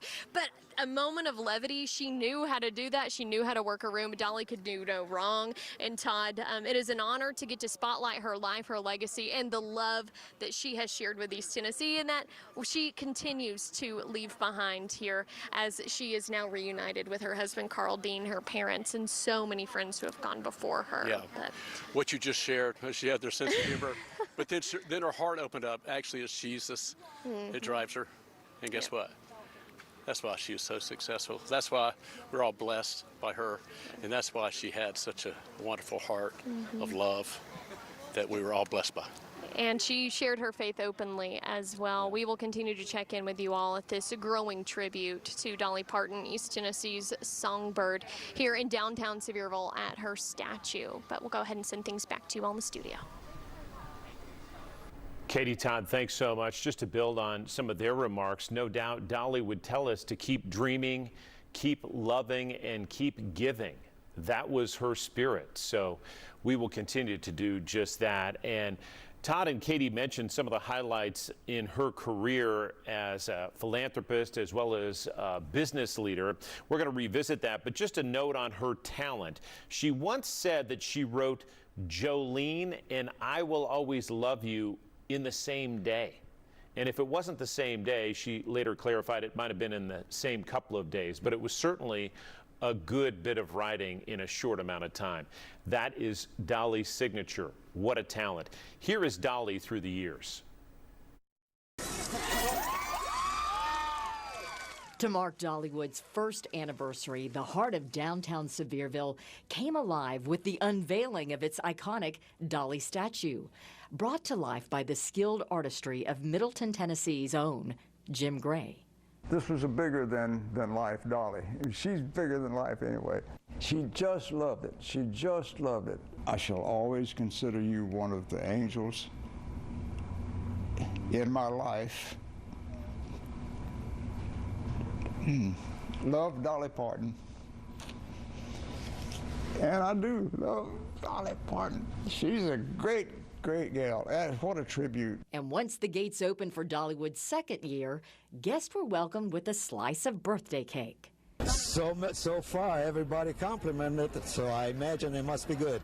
The third season saw the opening of the $3 million DP Celebrity Theater. I I just know that I had a dream and I was not about to let anything or anybody slow me down. Almost anyone, any age, can get a splash out of Dollywood, and if you're one of the unlucky ones, you might even get soaked. With each passing season, new wonders bloomed in the park. Yet still, the heart of it remained Dolly. And I've sold my horse to come up here and see her, and I've just been planning and saving, and now that I'm here, I'm just as excited as I can be. What do you think about our theme park here? Oh, I think it's the best thing in the world. It's my first time to be here. It's great. I love it. How you doing? In 1990, as Dollywood celebrated its 5th season, the enchanting Smoky Mountain Christmas made its grand debut, becoming a cherished holiday tradition. Come on up here, young fella. Sit down in the center.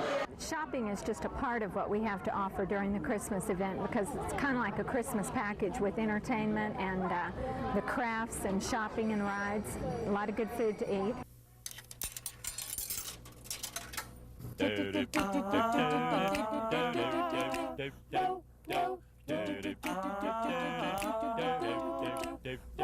Dollywood's aluminum anniversary brought the park all the way back to the rockin' 50s with the addition of Jukebox Junction. I started my musical career in the 50s. I love the clothes of the 50s. Oh, I had some pedal pushers, and I got my poodle skirts for the shows. And I was trying to look the 50s, and I thought, well, I'll get my Marilyn Monroe wig, but I turned out looking more like Bill Monroe than Marilyn. But I can't believe, first of all, that we've been open for 10 whole years. It just seems like 3 years at the most since we was crawling out of a first birthday cake on our first anniversary. Shake up.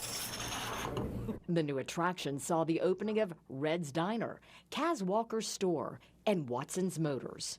You know how you can tell a solid vehicle? You kick the tire. You need a car? How about a good old-fashioned drag race on the Rockin' Roadway? This 1955 Corvette replica will top out at speeds in excess of 8 miles an hour. Woohoo!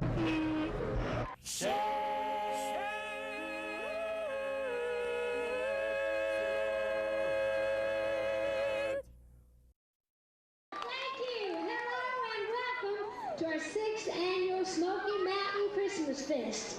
And welcome, special welcome, to our Dollywood Foundation directors who are here tonight for our big announcement.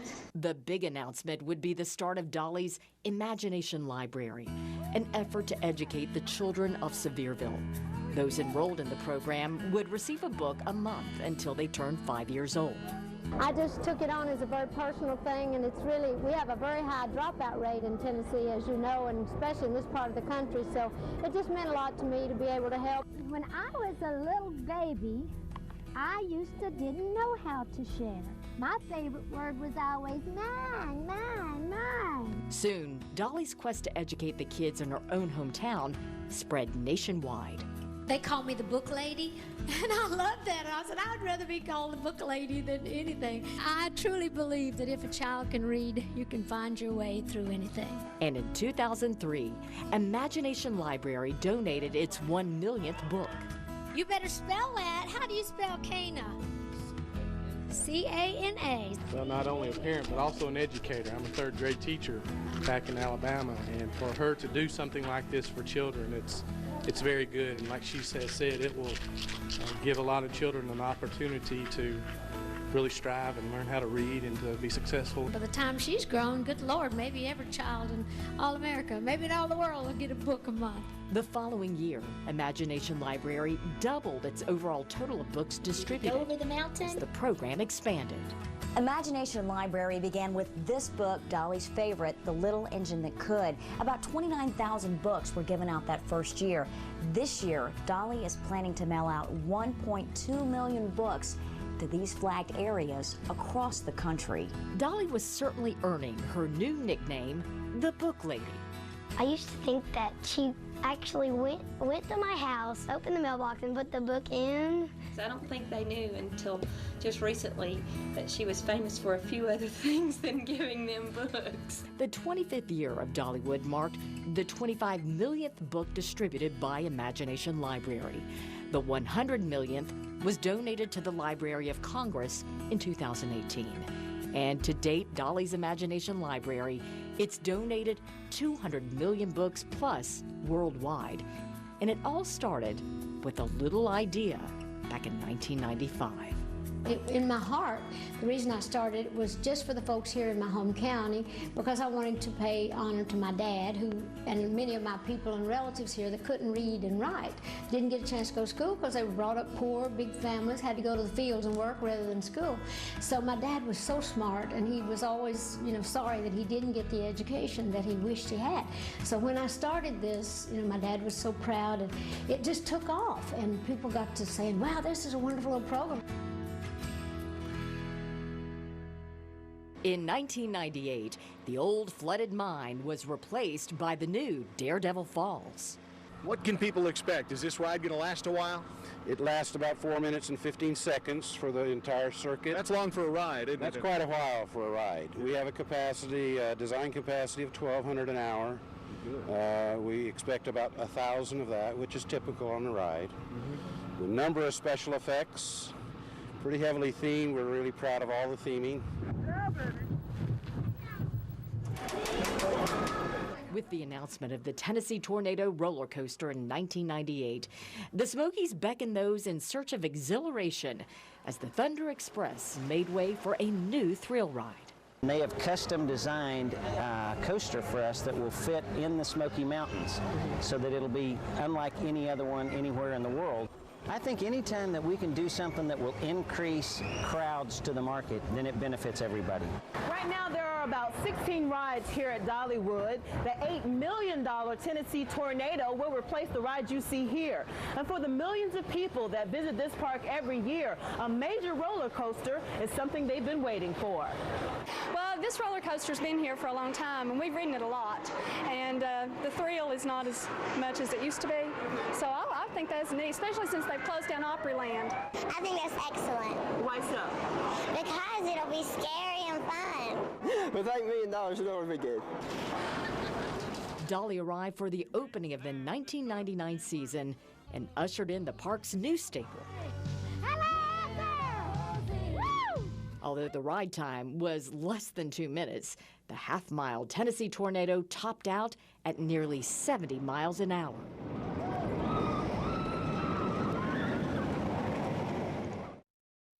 Dolly brought in the new millennium with a splash when she expanded with the new water park.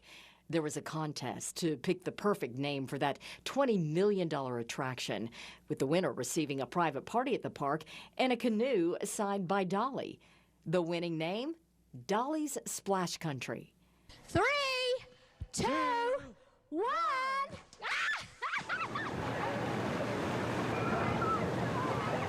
Splash Country opened in May of 2001 and won that year's Best New Water Park Award by the Water Park Association Symposium. But you got dreams you'll never take away. I've been rushing all day.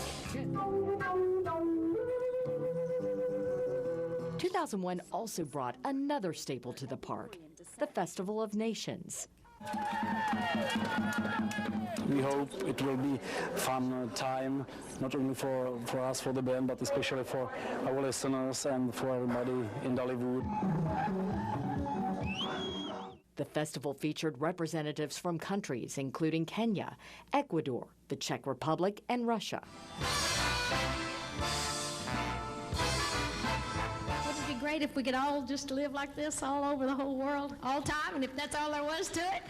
It's not, of course, but it'd be nice. But who knows? This is a start. Well, hello, everybody. Can you hear us down there? 2004's opening day saw thousands lining Pigeon Forge Parkway, braving the cold and rain just to get a glimpse of Dolly. I've loved her for years, and to see her in person made my dream come true. Beyond the festivities of the parade, parkgoers had another thrill in mind, the grand opening of Dollywood's newest marvel, the Thunderhead Coaster. Welcome to all of you. We're very excited about our roller coaster. Of course, I had so much fun getting dressed. I'm far more excited about my outfit than I am this $7 million roller coaster. That wooden coaster was constructed of 700,000 board feet of southern yellow pine and topped out at 55 miles an hour. But Dolly would not ride the new coaster. I don't think so, because I kind of fall apart on these rides. First my wig, then my nails, yeah. God only knows what else. We were able to get a sneak peek So, Fred, how was it? That good, huh? Should I be a little nervous? Oh, any last-minute instruction, any advice? Hands up and have fun. Oh, holding on tight. Just pull this back.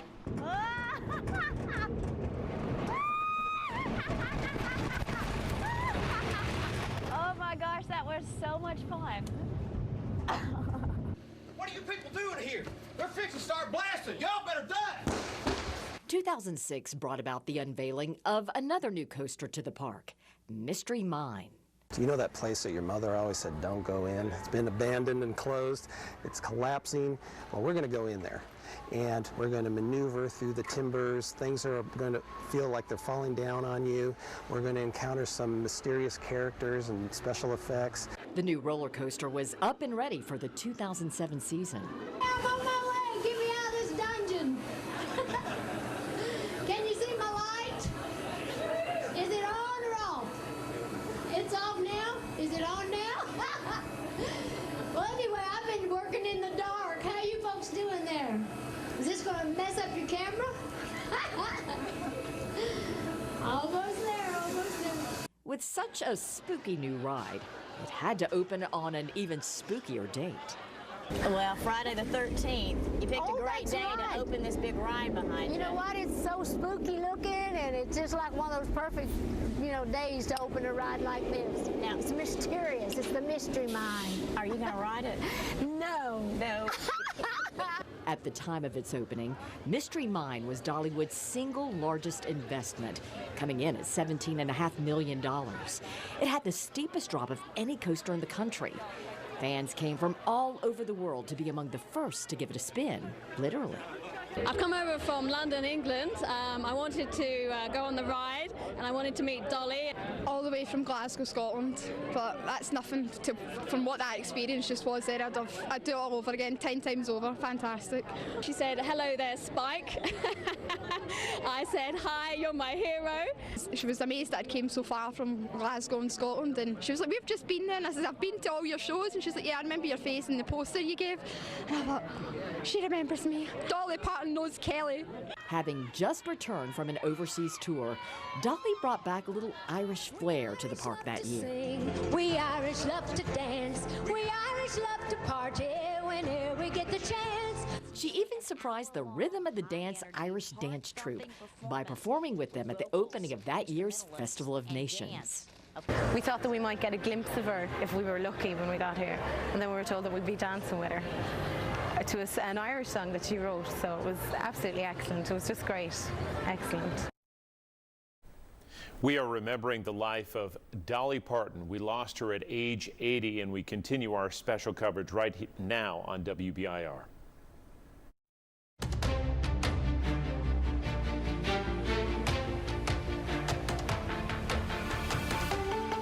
Ten News is sponsored by Quality Plumbing, Heating, Cooling, and Electrical. Breaking news.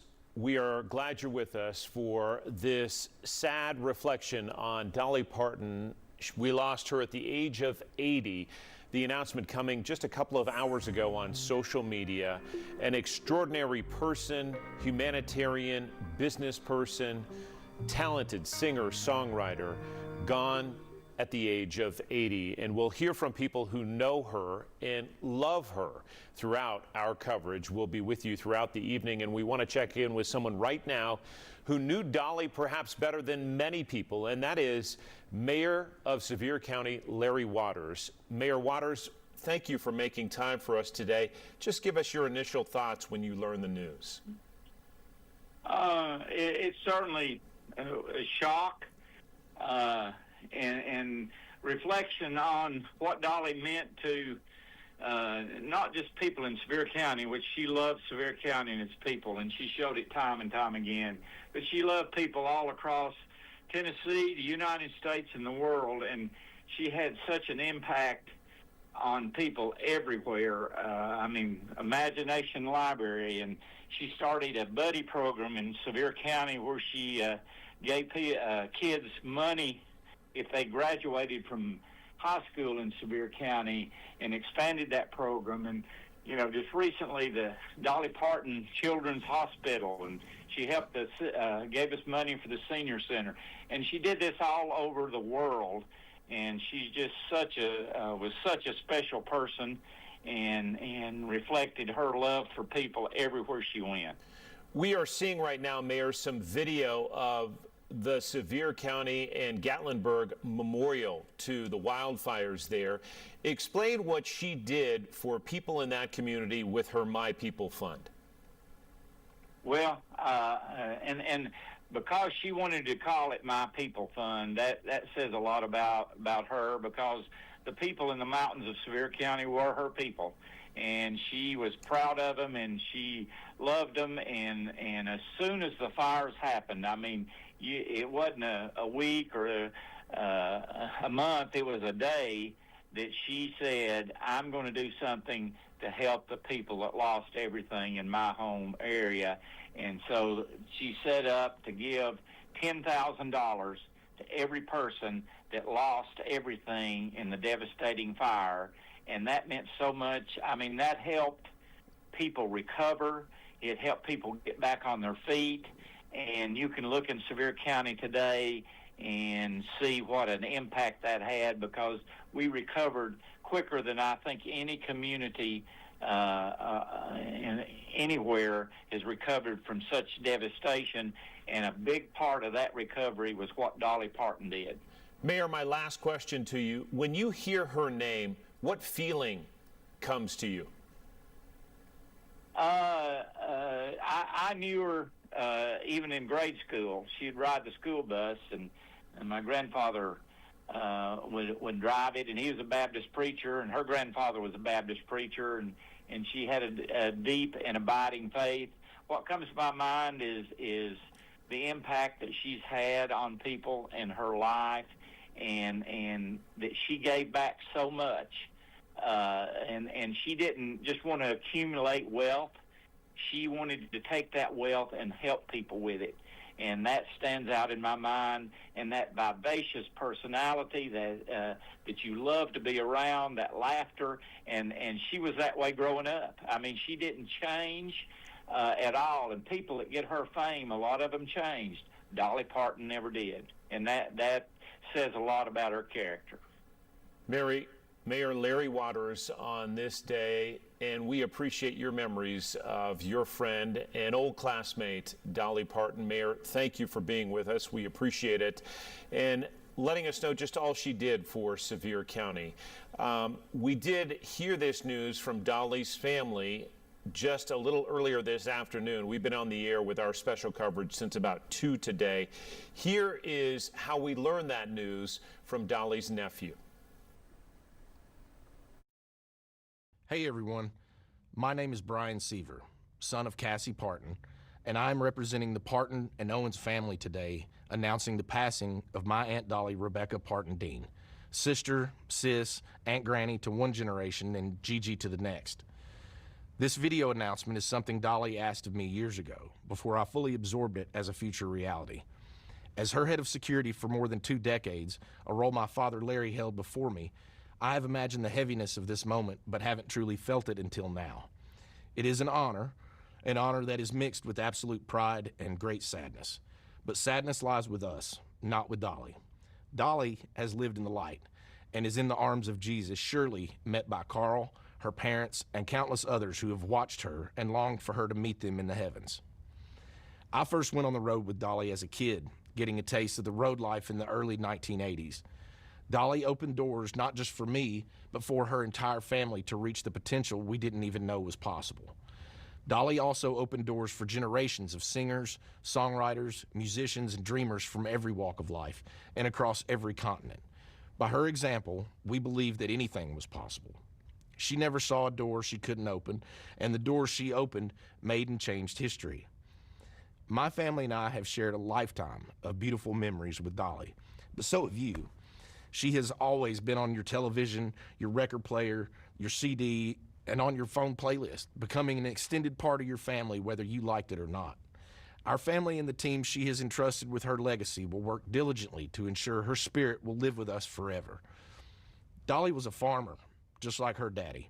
He farmed the soil, she farmed songs and happiness. Dolly called me and said she wants to rest in a beautiful bed of plush cotton because after a life wearing heavy rhinestones, she finally deserves to be comfortable and have some rest. Rest in peace, Aunt Dolly, Aunt Granny, Gigi. May God bless Dolly Parton, and may God bless you all. She will always love you. Our special coverage continues on the life of Dolly Parton and the impact she has had for so many years here in East Tennessee, our country, and the world. We have crews across the area in the places that were most dear to Dolly. Katie Inman and Todd Howell are in Sevierville, where Dolly grew up.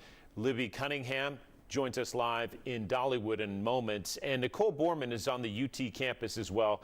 Reflections from young folks who knew Dolly through her songs and her many talents as a singer-songwriter and also a philanthropist. We want to share this news from the city of Pigeon Forge, remembering Dolly today. Leaders there saying in part, Dolly was far more than a world-renowned singer, songwriter, actress, entertainer, and philanthropist.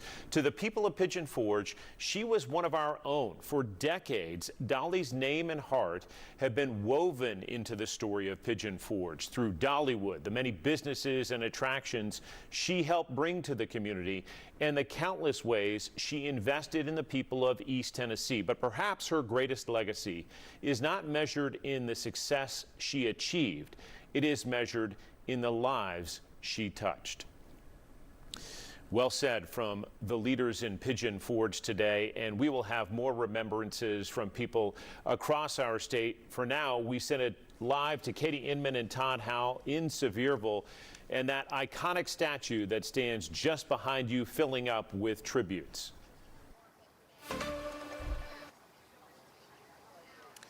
Yeah, John, we got out here just a little past 3:30, and since then, this pile of flowers, tributes, signs, balloons, it has continued to grow. Todd, yes. The news of Dolly's passing has only been made public for a little over 2 hours, but it is being felt here, not only in downtown Sevierville, but across the world. Yes. Since we've been here, too, Todd, we've witnessed people young and old bring flowers. We have also heard her songs be blared through cars that are driving by. My goodness. But Todd, the biggest thing that Dolly wants people to remember and that they feel is that she will always love them. That's it. That's the theme. I will always love you. That's what I was listening to that talking about. And it's just incredible how many people she influenced, had an impact on. And you said not just Sevierville, Sevier County, Dollywood, East Tennessee, United States, the world, all over, young and old alike.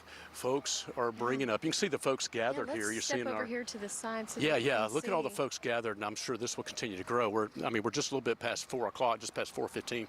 Memorial flowers being brought for a statue. The flag half staff. Folks are gathering around, and as news broke, as you said, Katie, just a few hours ago, and we're all feeling, I'm sure, the same thing. It all impacts us the same. She impacted all of us. She did.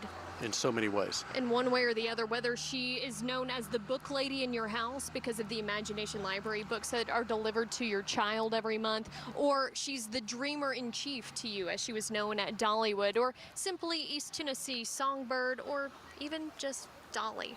She meant something to all of us. She continues to make her impact known here in East Tennessee. This is just a small piece of evidence of who Dolly was and continues to be. Her light will continue to shine because that's just how bright she was. She's so bright, and she left a legacy of love to so many, such a huge impact, and we're all remembering her in different ways, but in a very special way today. And our thoughts and prayers with her family and everyone that she meant so much to, Katie. And by the way, if you want to come and pay your respects, you are welcome to do that. The city of Sevierville is closing down some streets to make it safe for everyone, but you are invited to do that. Surely many people will continue to show up throughout the day. We'll continue to check back in with you all. We'll go ahead and send things back to you in the studio.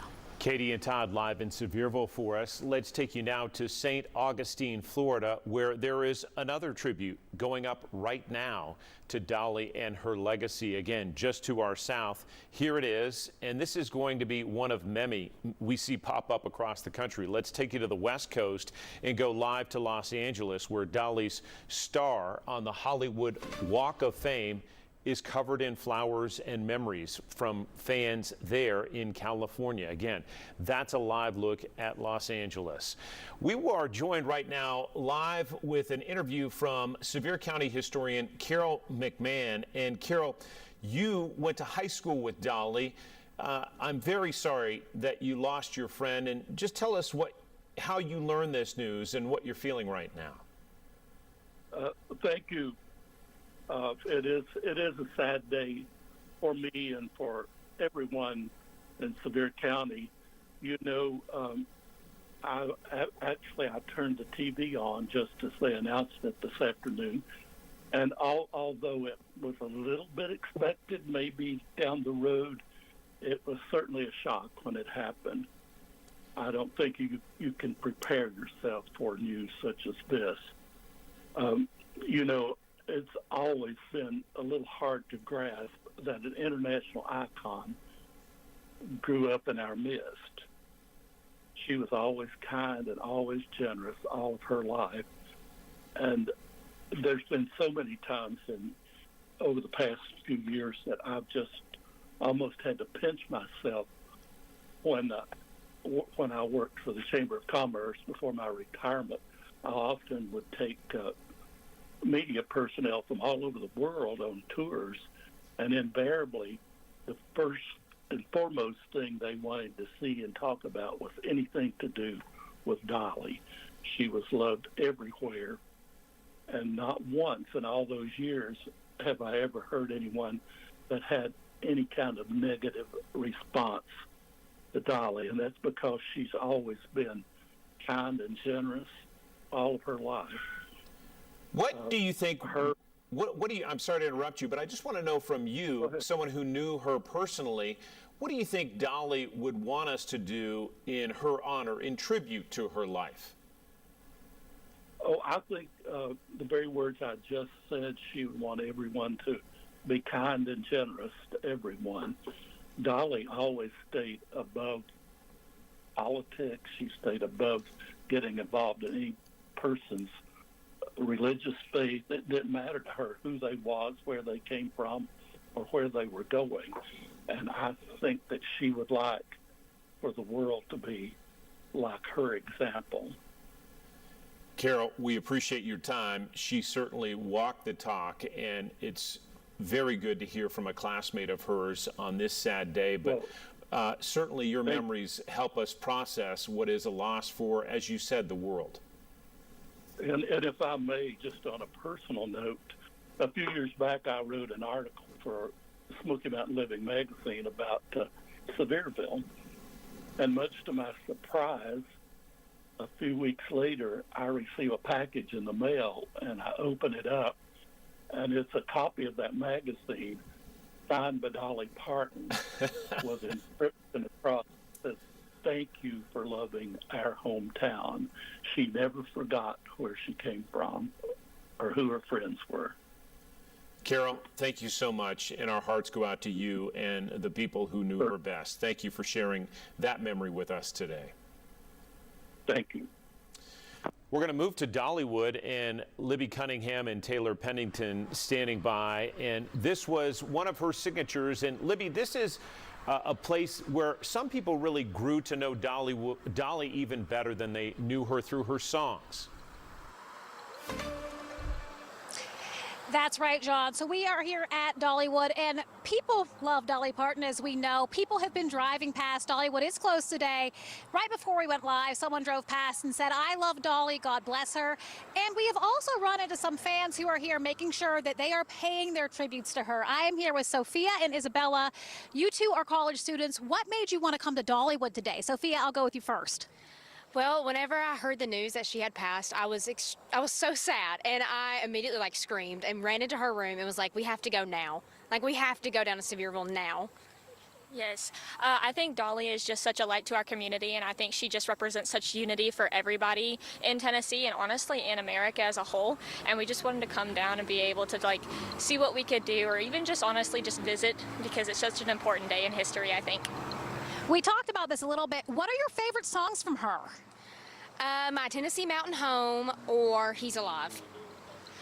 My favorites are either Island in the Stream or There Was Jesus, because I think Dolly was exactly the type of person that Jesus wants us all to be on earth.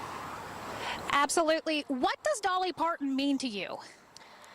Dolly was just such an inspiration, I know, for a lot of Appalachians especially, because she kind of showed that you could come from nothing but still be something in this world, and kind of broke that stigma. So she really meant a lot to me, and knowing that I could achieve my dreams, whatever I wanted to do. I think Dolly was just such a huge representation of kindness and the type of person that, like I just said, that Jesus wanted us all to be on earth. But I think that she just really represents the type of person that we should all strive to be, and just being kind towards others, doing what we can for each other, and just helping wherever we can. Thank you, ladies, so much, and thank you so much for giving us some time. And as to what you were saying as well, Sophia, Dolly really did care about the people here in East Tennessee and here in Appalachia. So we spoke to her when she was at the Walmart in Newport after Hurricane Helene. We were there when she was there, actually, and she had said that, you know, she had grown up in Newport and gone to the dentist's office there. That's why she wanted to give more than $1 million to the people who went through Helene in Cocke County. We also had heard from her in 2016 after the Gatlinburg wildfires, when she gave a lot of money back to people here in this area. So she means a lot to so many people.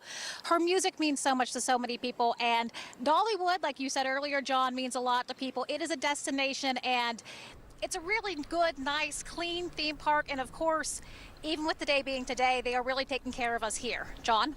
All right, Libby Cunningham, thank you so much for those reflections. Outside Dollywood closed today. They plan to open tomorrow. Just a note here, the flags at the Pigeon Forge Community Center are at half staff, but they are across the country on orders of the president. President Trump ordering that, and we did hear from the mayor of Sevier County that tomorrow will be a day of mourning in that community.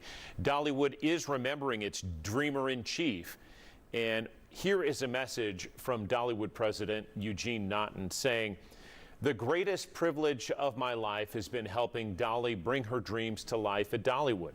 Dolly's heart was as vast as the mountains she cherished, and her compassion knew no bounds."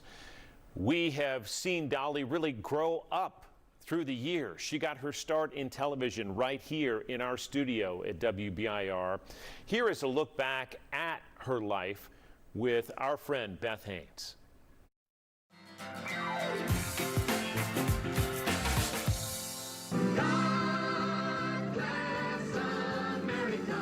With more than 100 million record sales, 7 Grammys, I got something on my dress? Academy Award nods, 2 books, a store on Hollywood Boulevard, and a successful theme park, Dolly Parton's not only a superstar, she's smart, savvy, and selfless. I've often said it was a song that brought me out of the Smoky Mountains and a song that's brought me back, because it's because of my music that all these other things have happened. The fourth of 12 children, music and songwriting consumed Dolly's young dreams. You know, I just wanted to sing and get out, and I dreamed of going all over the world. Back then, Sevier County wasn't bustling with tourists or attractions. It was not anything like it in my childhood. Life in rural Locust Ridge was quiet, simple, isolated. Pigeon Forge was just a long strip of land. However, at the WBIR studios, I think there's something fishy going on. Dolly found an outlet and gave voice to her songs on the Kaz Walker Show. I started singing on his show when I was about 10 years old, and I continued until I left home at 18, and then I would still come back and be a guest on the show. After high school, she moved to Nashville to pursue a music career and caught the eye of Porter Wagner. After a great run, Dolly said a heartfelt goodbye to the duo.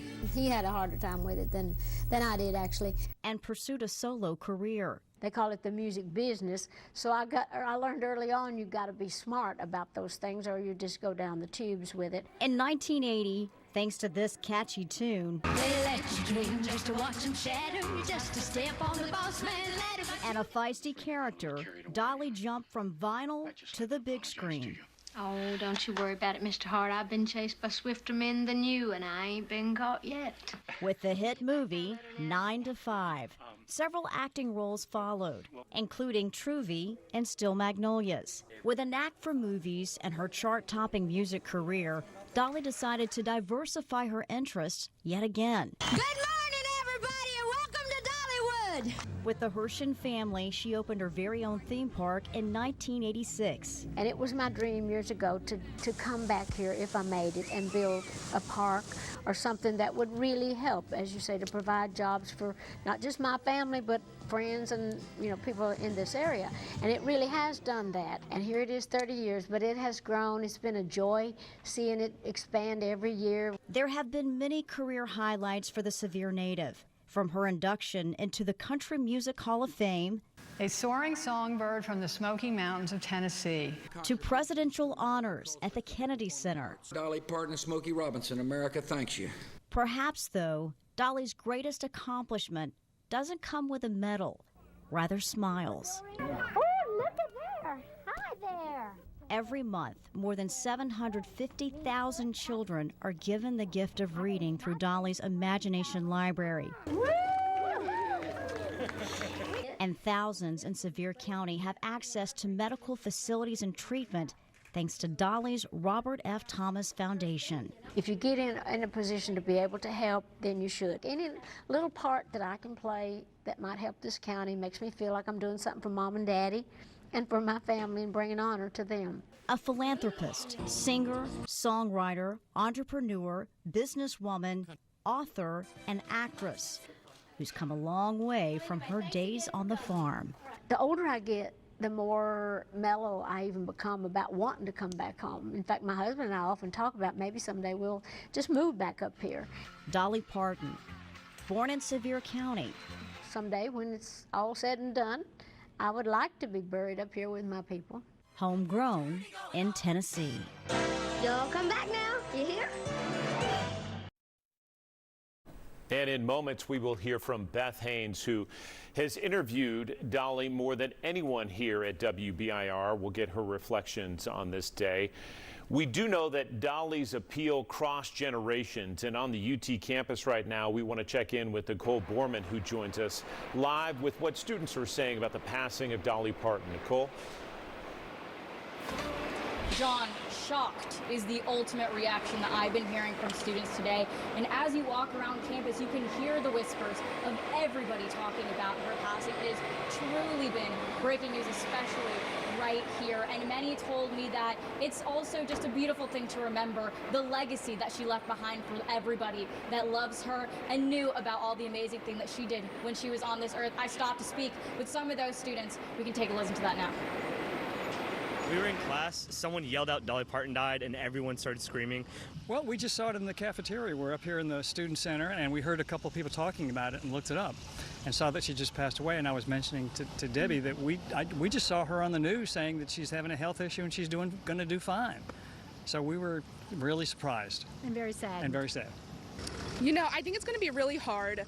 We have Dollywood, we have like her travel stop. We're UT. Everyone loves Dolly. And now that she's like gone, especially after just talking about being healthy, everyone's distraught. I found out walking over here and I was so sad. I love Dolly. She does so much charity work and it's really sad to see her go. It's very sad to know that such a good, kind-hearted woman has just passed away from this earth. It's very sad to hear, even from someone not from Tennessee, and yeah, it kind of, all my roommates, all my friends are talking about it, and it's very sad for everyone. After speaking with everyone that I talked to today, it's a no-brainer. The legacy that she left behind for them. And even though there's thousands of people that Dolly never got to meet, she touched each and every one of their hearts. John. Nicole Borman live for us on the UT campus. Thank you, Nicole. Joining us, one of our longtime friends, Beth Haynes, who has interviewed Dolly Parton more than anybody I know. Beth, just your initial reaction today when you learned the news. Like so many of you, I mean, devastated. We never thought this day would happen. She seemed invincible. Larger than life, and boy, she was, as she stood tall in those 5-inch stiletto heels. People often wondered, especially in these former years, if she had trouble walking. Well, anybody, I dare you to try to walk in 5-inch heels. It's not easy. But yeah, I just, you know, I look back at that video message that she shared at Dollywood. I knew it was significant. She'd never missed an attraction opening. And, you know, looking back on that, she didn't look good. Just to me, it was her eyes. You know, and the only thing that gives me peace is knowing that she's with Carl Dean, she's with her mama and daddy, who she loved dearly, her brothers and sisters who had gone before her. So it's just, it is a reality that we hoped would never happen, quite frankly, and the legacy and the impact. You talk all the time about impact. No one has made greater impact than Dolly Parton, and she's done it selflessly. This is my favorite moment with Dolly, and I haven't shared much about this, but it was right after Carl Dean died. I was working with Pigeon Forge Department of Tourism, and I had just given her just a little cross, and so we shared a moment there. But this was the last time I was with Dolly backstage, always the professional, always warm, always kind. I was at ease with Dolly, which most people, I'm sure, you know, you're so nervous, and I'm certain I was the first time that I met her, but she just had this authentic warmth, this genuineness. You talked about it, I talked about it on the phone earlier today. Her facade, you said her shell. She would tell you it was all fake and took a lot of money to make it look that way. But her core on the inside, she was just full of heart. She led with love. She had a strong faith, but I know a lot of people like to share their faith and talk about their faith. She didn't have to. She lived it. She did. She lived it with every person she met. She was embraced by all because she showed every single person dignity, you know, regardless of their lifestyle, regardless of their ethnicity, where they were from. She welcomed everyone and treated everyone the same. So incredible. And I have so many funny stories and fun moments that we're going to get to some, because this is a day for those, because Dolly would want us to laugh. Yes, and I have on pink, and I have an event tonight. Please don't think I'm being disrespectful wearing my strappiness on the air. But then I thought, you know what? Dolly would love it. She would love it. Oh, go make a statement, girl. That's flashy. I love it. So. She would. We're going to hear some other reactions, and then we'll hear more from you, Beth, because you've been behind the scenes, as I mentioned, with Dolly more than anybody I know. Here are just a few more reflections.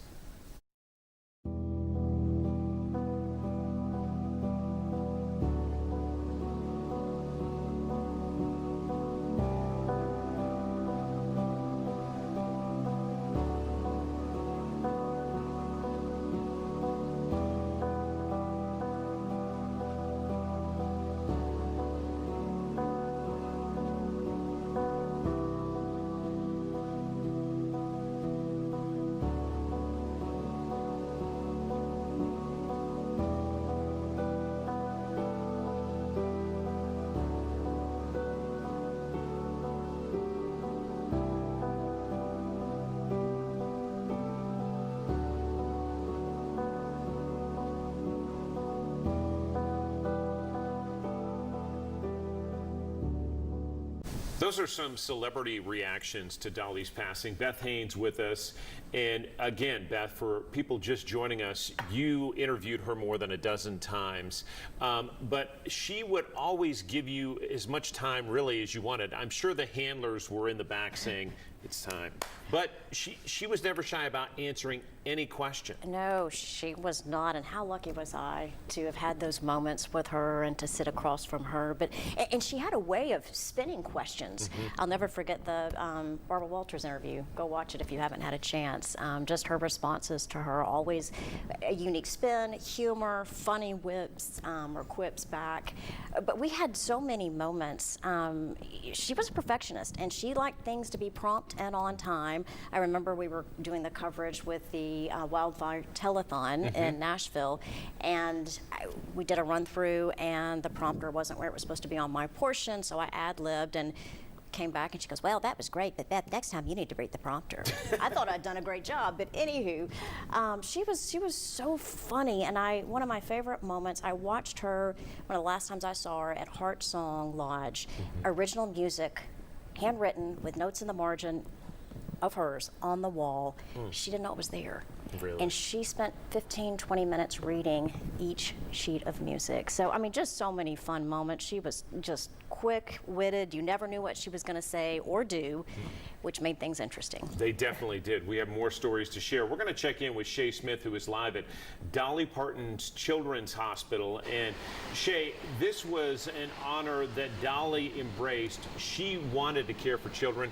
Beth did a lot of reporting in Sevier County with her efforts there, but she took that and expanded it across East Tennessee. John, all of that is so true. And as you said, I am here at Dolly Parton Children's Hospital. Now, for decades, this was known as East Tennessee Children's Hospital. But back in February, in late February, during a town hall video, it was announced that East Tennessee Children's Hospital would be renamed to Dolly Parton Children's Hospital. Now, she has been an advocate and a supporter of children's hospitals for decades. She even helped raise money for Vanderbilt Children's Hospital back in January of this year. And of course, you cannot forget about her other acts of service and philanthropy, including her Imagination Library efforts, and of course, her efforts after the Gatlinburg fires several years ago. Now, Dolly, of course, was known across the entire country for her kindness, her heart, her music, her style, everything that everyone loves about her. So, of course, people from all across the United States are mourning her death. Today, we spoke to two people who were in this area. They're actually from Madison, and they told us how they heard the news of her passing and what their reaction was. Well, we appreciate you and sharing that with us, Shay Smith. We're going to check back in with you as well throughout the afternoon. I was just checking, getting lots of texts from people sharing just their memories of Dolly. It's extraordinary. And Shay is there with one of her most recent outreach efforts. But Beth, you covered Imagination Library really from the early years. 1995 really is when this kicked off. But explain the impact that has now. 300 million books delivered around the world. She was so proud of that. That was her legacy. She would tell you that that's the best thing she's ever done. Her father couldn't read, and that was a gift to him as well. But it was important to her. She wanted to spread literacy, not only across East Tennessee, not only her hometown, but now across the globe. Children are reading, and she loved when people would say, little kids would say, oh, Dolly sent me a book, Aunt Dolly. That was her favorite title. So she was so proud of that, and the books and the impact. And, you know, so many children can tell you they have a book from Dolly Parton. But that truly was something she was so very proud of. And I used to love to watch her with children. She always took time to speak to children, to give them a hug, to engage. Look them in the eyes. Oh, she loved it. She loved children. So, and I love seeing her legacy with the Children's Hospital now. Starting with The Little Engine It Could, Yes. that could with the Imagination Library, such a great book, and that's how Dolly really launched it. We're going to check in once again with Katie Inman and Todd Howell, who are live in Sevierville, and they're outside that iconic statue behind them, again, filling up with tributes to Miss Dolly. Yeah, John and Beth, we are here in front of the Sevier County Courthouse. That is where Dolly Parton's statue is, and usually the space in front of her is barren. It's just regular old sidewalk, but today it is a field of flowers. It is rainbow colored. She would have loved all of the tributes that are pouring in for her today. There are butterfly balloons. There are flowers of all kinds, posters, and you can see them all lined up here. People coming to pay their respects of all ages from all over the place. We actually ran into a couple. Todd was talking with them, Bill and Beverly. We got Bill and Beverly from Alabama. Yeah. Up here vacationing. Y'all were on your way to, come on in here, Bill and Beverly. Come on in, right, make yourself at home. Y'all were vacationing. You're gonna go to Dollywood and And Dollywood was closed on the day we was going. So plans changed. So yeah, here you are. So Yeah, and Dollywood, of course, it closed on Tuesdays and Thursdays right now during this time of season. But where were you all whenever you found out the news? We were actually back in our motel room and we was watching TV, and all of a sudden we hear this news. So plans changed again for us from what we was going to do to come here this afternoon. So Why was it important for you to come to this statue? well, I think because everybody loves Dolly, and so do we. And, you know, this is one of the last chances we'll get to see this and the people here in Sevierville who loved her. So. And this is a special place for you all, too. We got married here right across the street from the courthouse 25 years ago by Pastor Parsons. Wow. So this place we truly love. So were you here sort of reflecting on going down memory lane 25 years ago and just remembering what this special place means to you? We come here maybe once a year and just, this is probably where I would live if it wasn't for my kids, to be honest. And Dolly's favorite song for me is Hard Candy Christmas. Why is that? It just takes me back to if you have a hard day, you can get through it just like a hard candy Christmas, and that's what it means to me. Do you have a favorite Dolly song, Bill? I will always love you. mine too. Yeah. I tell my wife when I pass for them to sing that for me, that I will always love you. Yep. We'll always love Dolly. So That is so she true. was very special. Well, Bill and Beverly, thank you so much for talking with us today. Have a safe trip back to Alabama as well. Thank you for paying your respects. Thank you guys. You guys are blessed to live in Sevierville. We are blessed to Thank live you in so East much. Taking the Tennessee. time. Yes, 100%, Todd. Wow. That is just one small sliver, too, of the support that's pouring in for Dolly. I mean, Yeah. we have been here since around 3:30, and this tribute has grown in that time. It's grown. One of the workers here at the courthouse came and kind of started spreading things out because I'm sure they're anticipating, you know, this to be filled, basically, by the time we get through this evening here at the statue. Folks, I'm looking around at their faces. Everybody's reflecting, just looking right now. Some, you can see some sadness. You can see just reflection and paying their respects, young and old alike, flag at half staff. We're all feeling the same thing. Beth Haynes, back in the studio. Beth, it's so great to hear your words. Oh, thank you, just how sweetheart. impactful Dolly was to you and to all of us. And now, on a real quick, we'll talk more with Beth and John, but on a real quick weather note, the next named storm in the Atlantic Basin happens to be, would be, if we get to the D storm, that's right, happens to be, thank you, John, finish my sentence, that's right, it'll be Tropical Storm Dolly. Wow. I can hear her Let's just hope that's cackling. She would love it. Peaceful, calm storm, what we like to call yeah, exactly. Yeah, well, maybe it won't be, no, I'm just joking. But hopefully it's what we call a fish storm. It's just out in the ocean, not disturbing anybody, and just out over the open waters. But ironically enough, just on a total random weather note, because our producer fed that information to me a moment ago, but the next named storm would be Dolly. You know, Todd, if there's something that I've learned, there is no such thing as a coincidence. And as Beth said, Dolly's probably cackling up there in heaven. No doubt, this was orchestrated in a divine way. She may, now knowing Dolly, it may. Watch this. I'm going to turn up some waters. But hopefully, obviously, we hope for, no harm or damage for that. But in all, seriousness, that's that. Katie, there's so much emotions. You spoke with Dolly personally. I never met her. You've interviewed her well. Beth Haynes, you and Beth knew Dolly so well. You've got the chance to interact with her on multiple occasions. You saw her heart, her love, and I know that impacted you and Beth back in the studio so much. It did, and so much so that the first time that I got the opportunity to interview Dolly, of course, Beth talked to Dolly so many times, and I went back and I watched those interviews to learn from the master, of course. Learn from the best, that's right. But the relationship that Beth and Dolly shared was so special. I stepped into that interview room, though, and immediately Dolly was just like, well, hey, girl, what's going on? Like, we had known each other forever. So she kept that level of friendliness, of a family-like atmosphere with everyone she met. It was not just her good friends or her family. It was the strangers. And I remember being so scared, I asked her to sign my interview questions, and she did, and they're hanging up in my bedroom now. But really? That is something I'll never forget, is that she was just so kind. And I said, I'm an East Tennessee girl, you are too. My first job was at Splash Country. Yes. So thank you for what you have done. And Beth, you can speak to just how down to earth she was, and how disarming she was. I would just go into every interview, just leaving room, because you never knew what she was going to say. The first time I interviewed her, I had toilet paper on my shoe.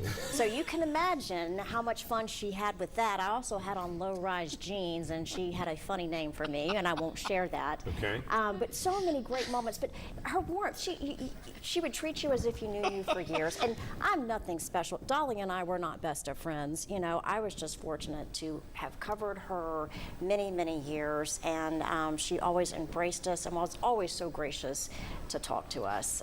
So it's you know, it's just a hard day for so many. It is a hard day, and we'll get back to Katie and Todd in just a minute. But Beth, on hard days, sometimes it's good to laugh. We need a little levity, as Todd Howell would say. Yes, and you heard Katie and Todd chuckling, because if you know Dolly, you know she loved to laugh. And she would go into those interviews, as you were describing, with just a little sparkle to get people to smile or laugh. To explain one of your favorite moments. Well, my favorite happened to be with Russell Diven. We were interviewing her in front of an audience at Dollywood, and he loved to ask the personal, hard-hitting questions. And she talked about camping, and Russell says to Dolly, well, Dolly, now tell us, what do you and Carl Dean do in the woods when you're out camping? I mean, Dolly, aside from that, well, you can imagine her response. I can only imagine. You know, when things were heavy, she laughed.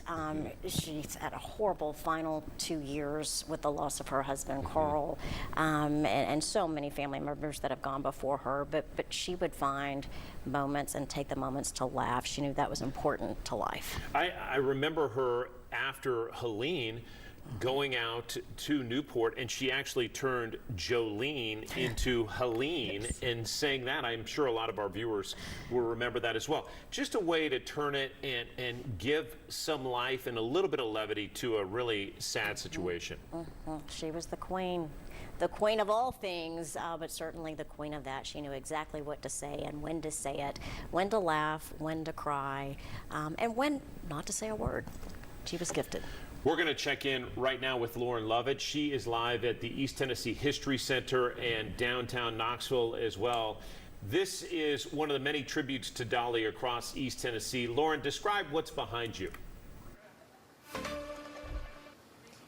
Yeah, John, right now we are in front of the Dolly Parton mural here in downtown Knoxville at Market Square, and already we've been able to see so many people come out here and just pay their respects and share their love to Dolly. You can see that they've been leaving flowers here, and I'm sure that this is going to continue to grow over the hours, but just since we've been here, we've seen so many people coming over and just really taking the time to not only talk about how much they loved her and loved her music, but of course all of the hard work that she's done as well. And Dolly really is and was the embodiment of East Tennessee. Everybody has said that, and even more than that, also the entire state. And she's been able to do so much for our region and the state as well, as you guys were talking about with Helene, with the Children's Hospital, and so many other things, the Imagination Library as well.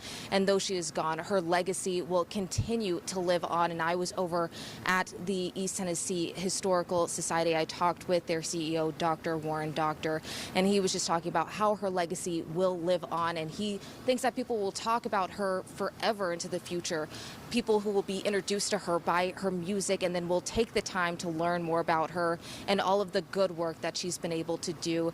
And he just really wants to make sure that people know that they should be grateful that we were able to spend so much time with her as we were able to, with her being here, with us being able to be introduced to her music, be introduced to all of the amazing things things that she's been able to do, and really being that amazing representative for East Tennessee and for the state and our country as a whole. Really, just we're going to continue to see people come here and pay their respects and their love to Dolly, and we're going to continue to stay out here tonight and bring you more as we learn it. But I'll go ahead and send things back to you in studio. Lauren Lovett downtown for us in Knoxville. Again, a mural behind her of Dolly Parton. And Beth, we would be remiss if we didn't mention a guy I always introduce as Dolly's personal photographer, and that is our own Jerry Owens. We call him Jer Bear. Jer Bear, GTO, and his significance, he's in almost every interview that Dolly does. He lights every interview Dolly does. She's very particular with her brand, with her look, with her songs, with what she says. Everything, has perfection around it. And Jerry is brilliant with lighting, and Jerry is one of the only people that Dolly trusts to light the interviews. And I would love to know how many interviews he's conducted with Dolly over the years, probably the last 25, 30 years. He has been involved with that. It says a lot about her loyalty, though, that she finds somebody and says, you're with me. And she would also acknowledge Jerry and everyone on the production team, everyone in the room, which I loved about her. She took the time to look at you and speak to you, make eye contact with you, and ask you how you're doing, how your day was going. So that warmth extended beyond just the person sitting across from her in the chair. We're going to check in now with Sam Perez, who's our Nashville reporter. Again, we've taken you to Sevierville, downtown Knoxville. Sam is at another tribute in Music City to Dolly. Sam? Yeah, John, I am standing in front of the Country Music Hall of Fame and Museum, and right outside are stars dedicated to music icons, and of course Dolly was inducted into the Visit Music City Walk of Fame. You can see this memorial growing behind me. I'll step out of the way. People have been stopping by for the past few hours, putting down flowers, saying tribute. Now, again, when Dolly was inducted into the Music City Walk of Fame in 2009, she spoke about what Nashville meant to her, saying, "It strikes me in a pure place in my heart and in my soul to know that I am part of this wonderful city." Now, Visit Music City, which maintains this Walk of Fame, did post to Facebook talking about Dolly and her legacy here on Nashville. The statement says her songs became part of the American songbook, but her impact reached far beyond music. She helped shape Music City that we know today, and through a lifetime of generosity and kindness, her impact on Nashville is immeasurable. She has made such an impact here, and I've been talking to people who have come out to pay tribute to her, and I mean, it's been a wide range of emotions. I've seen people young and old, from here in Nashville to other parts of the United States, even across to the United Kingdom, coming here to pay tribute to Dolly. Again, standing in front of the Country Music Hall of Fame, where you can see the flags at half-mast behind me. I will continue checking in on this memorial, bringing you more details and more about how people are being impacted by Dolly. John? Sam Perez live for us in Nashville. Thanks so much, Sam. We'll get back to you. And Beth, we're talking about the Country Music Hall of Fame, which was behind Sam. Songwriting, an extraordinary talent. Dolly got her start on TV in our studio. Yes. And I'm not sure if people know that she either wrote Jolene and I Will Always Love You on the same day or within days of each other. I believe she wrote them on the same day. Two chart toppers in the same day just speaks to her talent. But she would tell you she was a songwriter. She was so proud to be a songwriter. And she worked so closely. Her Uncle Bill was kind of her guardian through the business industry, and she was incredibly savvy thanks to Uncle Bill.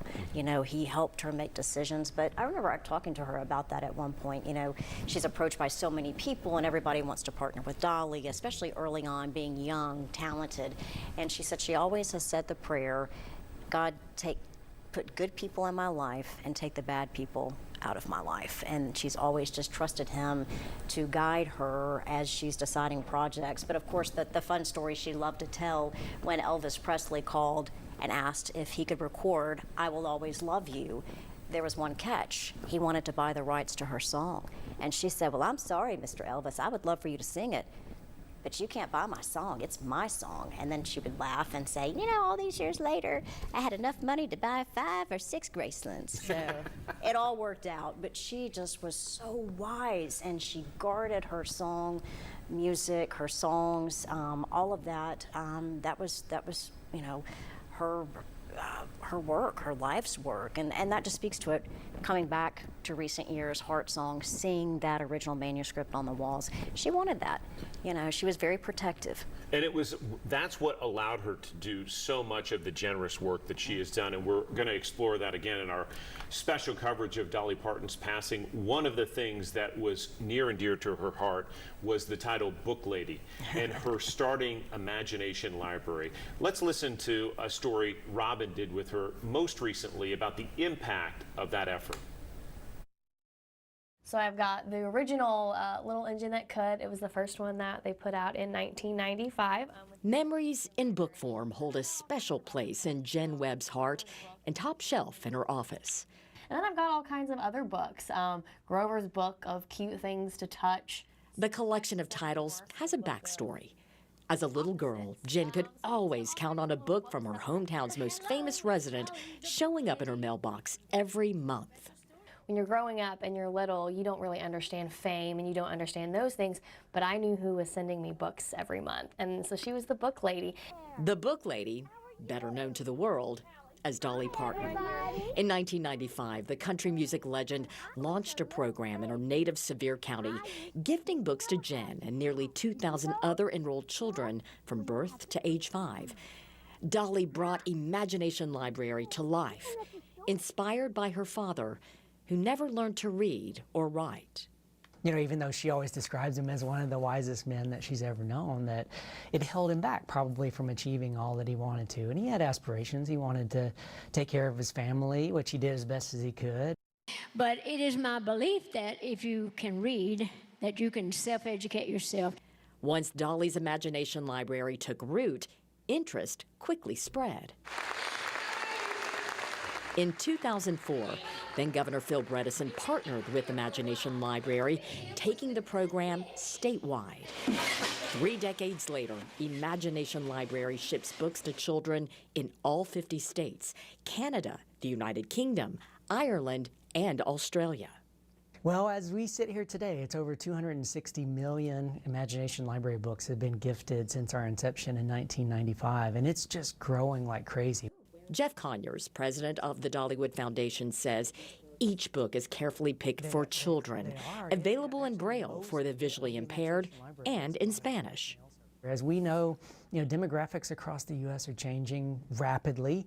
Spanish language is quite prevalent in many parts of the U.S., and so we now have a fully bilingual Imagination Library that's parallel with our core Imagination Library program. And I am just so grateful and blessed to have been such a small part of it. Now, as a young professional, Jen says Imagination Library sparked her lifelong love of reading. She went on to study English in college. And 30 years after receiving her first book, The Little Engine That Could, from the book lady, Jen works as a publicist at Dolly's Parks and Resorts. It's really a testament to just how powerful a simple idea that's from the heart can be. It can really change the world.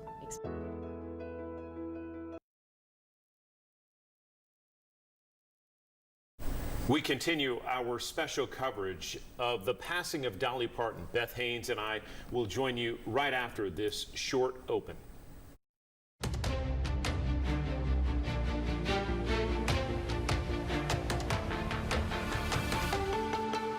News is sponsored by Quality Plumbing, Heating, Cooling, and Electrical. Thank you for watching our continuing coverage of the passing of Dolly Parton. I'm John Becker.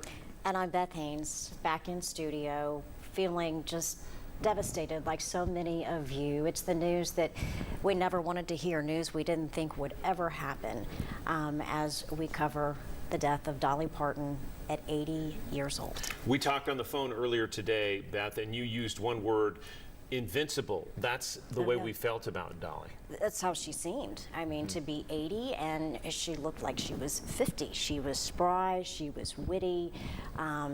She always had a funny comment. She was always so alert. Even in the final video message that she delivered at Dollywood for the opening of Night Flight Expedition, she had funny reaction to Eugene, the president of Dollywood, saying she'd been waiting for this ride to open, had her butterfly wings a-flapping. Yes. So it's really just such a sad, sad day across the world as we're hearing people share condolences from coast to coast, from Europe. She had such a following there. It really is just a horrific day for so many. Everyone loved her, and no one more than her family. Here is how they made the announcement, her nephew doing so on social media earlier today. Dolly opened doors not just for me, but for her entire family to reach the potential we didn't even know was possible. Dolly also opened doors for generations of singers, songwriters, musicians, and dreamers from every walk of life and across every continent. By her example, we believed that anything was possible.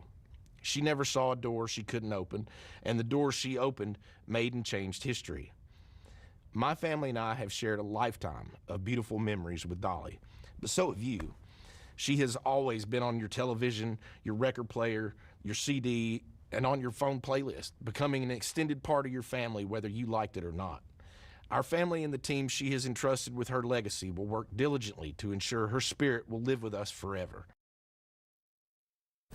I hurt for her family. I hurt for the colleagues that have become family over the years. Steve Summers, her creative director, her right hand, she trusted him. He started as a performer at Dollywood.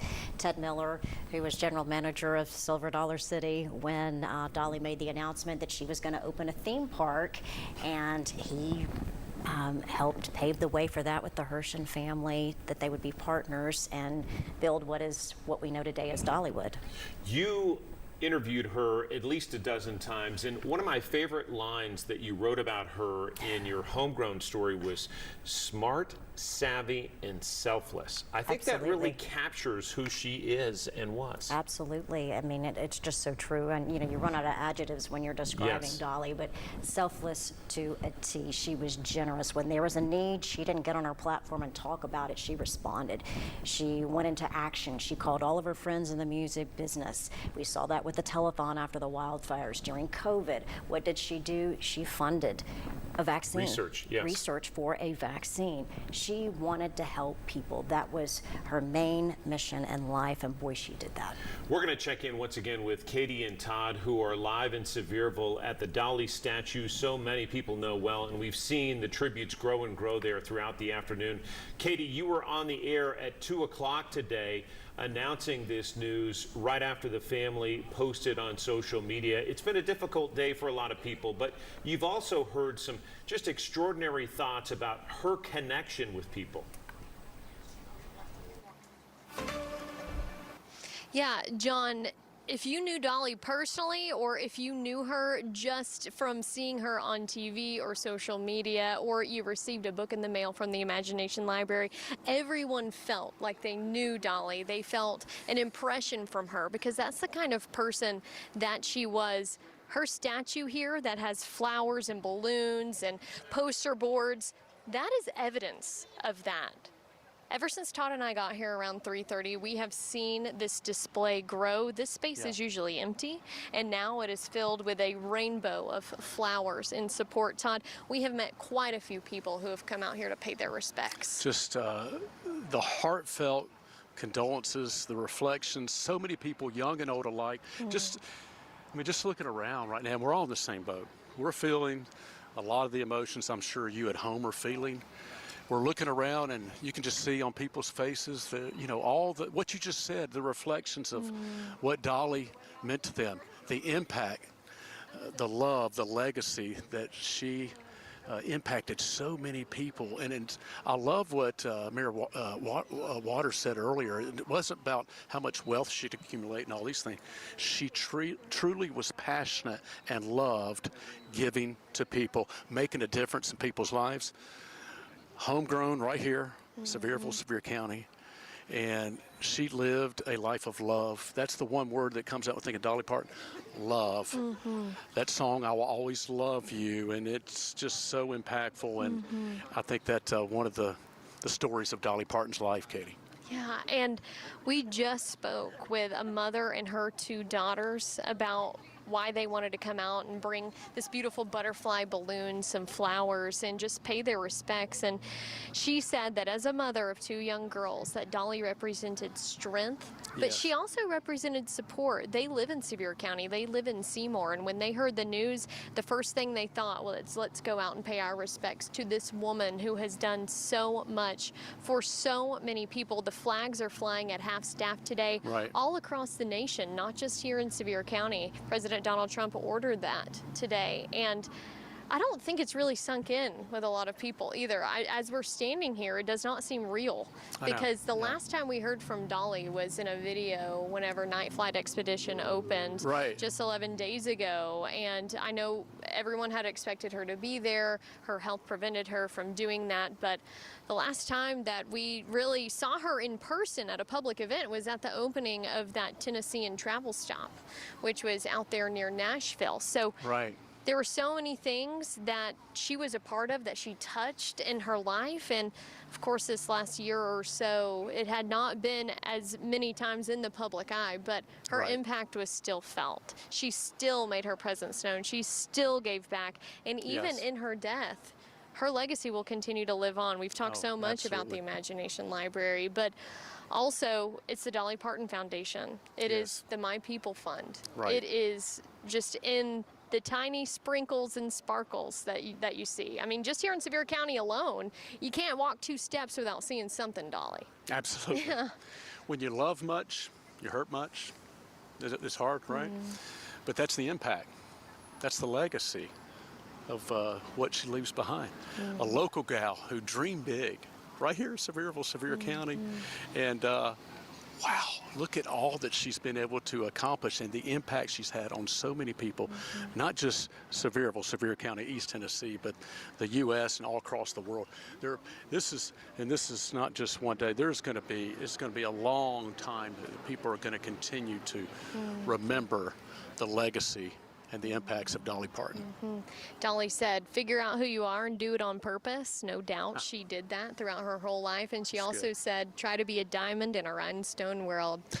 Dolly. She had a lot, you remember those She things. That is did. I great. have T-shirts that say all of these things. That's why I'm able to pull them out of my pocket. But speaking of, a lot of people that have showed up, they're wearing their Dolly T-shirts. They're wearing their cinnamon bread T-shirts, and people driving saw by. that. Cinnamon bread, downtown. Dollywood. Yes. Cool. We've heard people blaring her music from their cars also this evening. Now, Sevierville is inviting people to come and pay their respects down here. They're asking that you don't place anything on Dolly, on her statue. You can place it at the base. Right. And they're also closing down some roads here in downtown Sevierville too. So be aware of that. But Todd, we'll continue to stay out here, keep you all updated, and we'll go ahead and send things back to you all in the studio. But man, it is a heavy day, but it's also it's a day that is beautiful, and how appropriate that a beautiful day like today. You read my mind. I was just about to say the same thing, Katie. It's an AB day. It's absolutely beautiful. We mourn, we remember. It's an incredible day here in Sevierville weather-wise, and she was beautiful in all of our hearts, and certainly will be greatly missed. We'll have much more coming up from Sevierville. Let's go back to you guys. I can hear her playing those nails. Yeah, exactly. Above in heaven, and just singing a loud praise. But you know, you mentioned, Katie, figure out who you are and do it on purpose. That was my absolute favorite quote of Dolly's, and she did it. She lived it. She shared that with so many people. You talk about the cinnamon bread. Fun fact, that wasn't her favorite. What was? She liked the funnel cake. There you go. She loved the funnel cakes at Dolly. Would love the cinnamon bread too, and she would always load up her truck with cinnamon bread to send it back to her crew in Nashville. Thank you guys so much for bringing those tributes, and they will continue around the Dolly statue all over Sevier County, across East Tennessee, the state, the nation, and the world. Yes, and we're going to check in now with David Ware, who's the city manager of Pigeon Forge, somebody who knows Dolly's impact well. David, our hearts are with you and the people of Pigeon Forge. Explain what Dolly meant to you. Well, I appreciate that. I appreciate the opportunity to come on and talk about our hometown hero. To start off with, our prayers go out to the family and of the Parton family, the Owens family, all those folks that worked with her and through her career. She's, I don't know how to say it, she was larger than life, but then she was as real as they get. So you could see her on stage, and she was this phenomenon. but then you get to talk to her personally and intimately, and you realize she was just a great person. She was just a great person. So we're going to miss her. We appreciate the opportunity we had to know her and all the impact that she had here in Pigeon Forge in Sevier County, but especially all over the world. Just the times that she pitched in and helped us through the fires, Imagination Library, even in Knoxville with the Children's Hospital this recently. She is always a person who's going to give back, and we couldn't thank her enough. I know it's such a sad day. I can hear the emotion in your voice. She was local. She was local to Sevier County. You and so many knew her on such a different level. Talk about, some of the things you say when she was always giving back. Are there some special moments or things that people may not know that happened that Dolly had her hand in? I bet there's a million stories of where Dolly intervened or helped or just gave a helping hand to somebody that's just random. There's a million of those, and some of those people are going to remember for the rest of their life and stay today that they can look back and cherish those memories. Just the impact that she had on this community, not just with Dollywood. Dollywood was a huge. You can imagine the huge impact that she had on this area with the opening of that back in '86.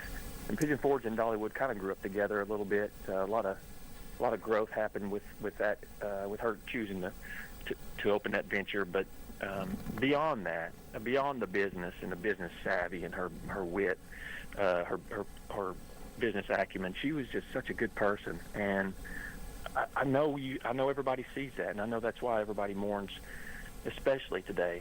But the thing that stick out to me is in 2016, and I know you guys have covered this, but during the wildfires and just after, she changed the entire trajectory of our recovery because of her generosity and what she was able to do, rallying people together, raising money for who she called my people, which is just so touching. It says it all, David. $10 million for her people. That was a part of that fundraising effort, and she handed those checks to people herself. And before we let you go, David, how do you think Dolly, knowing her, would like all of us to live in tribute to her? That's a great question. I was thinking about that when I heard the news. You've seen the T-shirts, "What would Jesus do?" And you've also seen the takeoffs of those, of "What would Dolly do?" I can't imagine what Dolly would do right now. I know she would probably enjoy the memories and the honoring of her and her legacy, but she'd also laugh and say, "Get back to work." She was spunky, and she was smart, and she was strong. And she would want us to remember the things that she did for other people, but she would want us to probably pass that on and live out her legacy through us to be able to give to those people as well. And I'll tell you this, something that's really important to this area is their faith. And I don't know another superstar that expressed their faith as openly as Dolly Parton. So, wonderful, wonderful lady. David Ware, we appreciate your time. Pigeon Forge City Manager, and knew Dolly quite well in the mountains of Sevier County. We appreciate your time, and our sympathies are with you. We're going to go to break in just a second, but Beth, I asked that question of both David and the mayor of Sevier County. How do you think Dolly would like us to live in honor of her? She would want to live as she did, put other people first, step up when there's a need, treat every person with dignity, acknowledge every single person, be kind to one another. She lived these tenets, and I think that's the best way that we can honor her life and her legacy. She bridged so many relationships with love and warmth and authenticity. More of our special coverage on the passing of Dolly Parton right after a short break.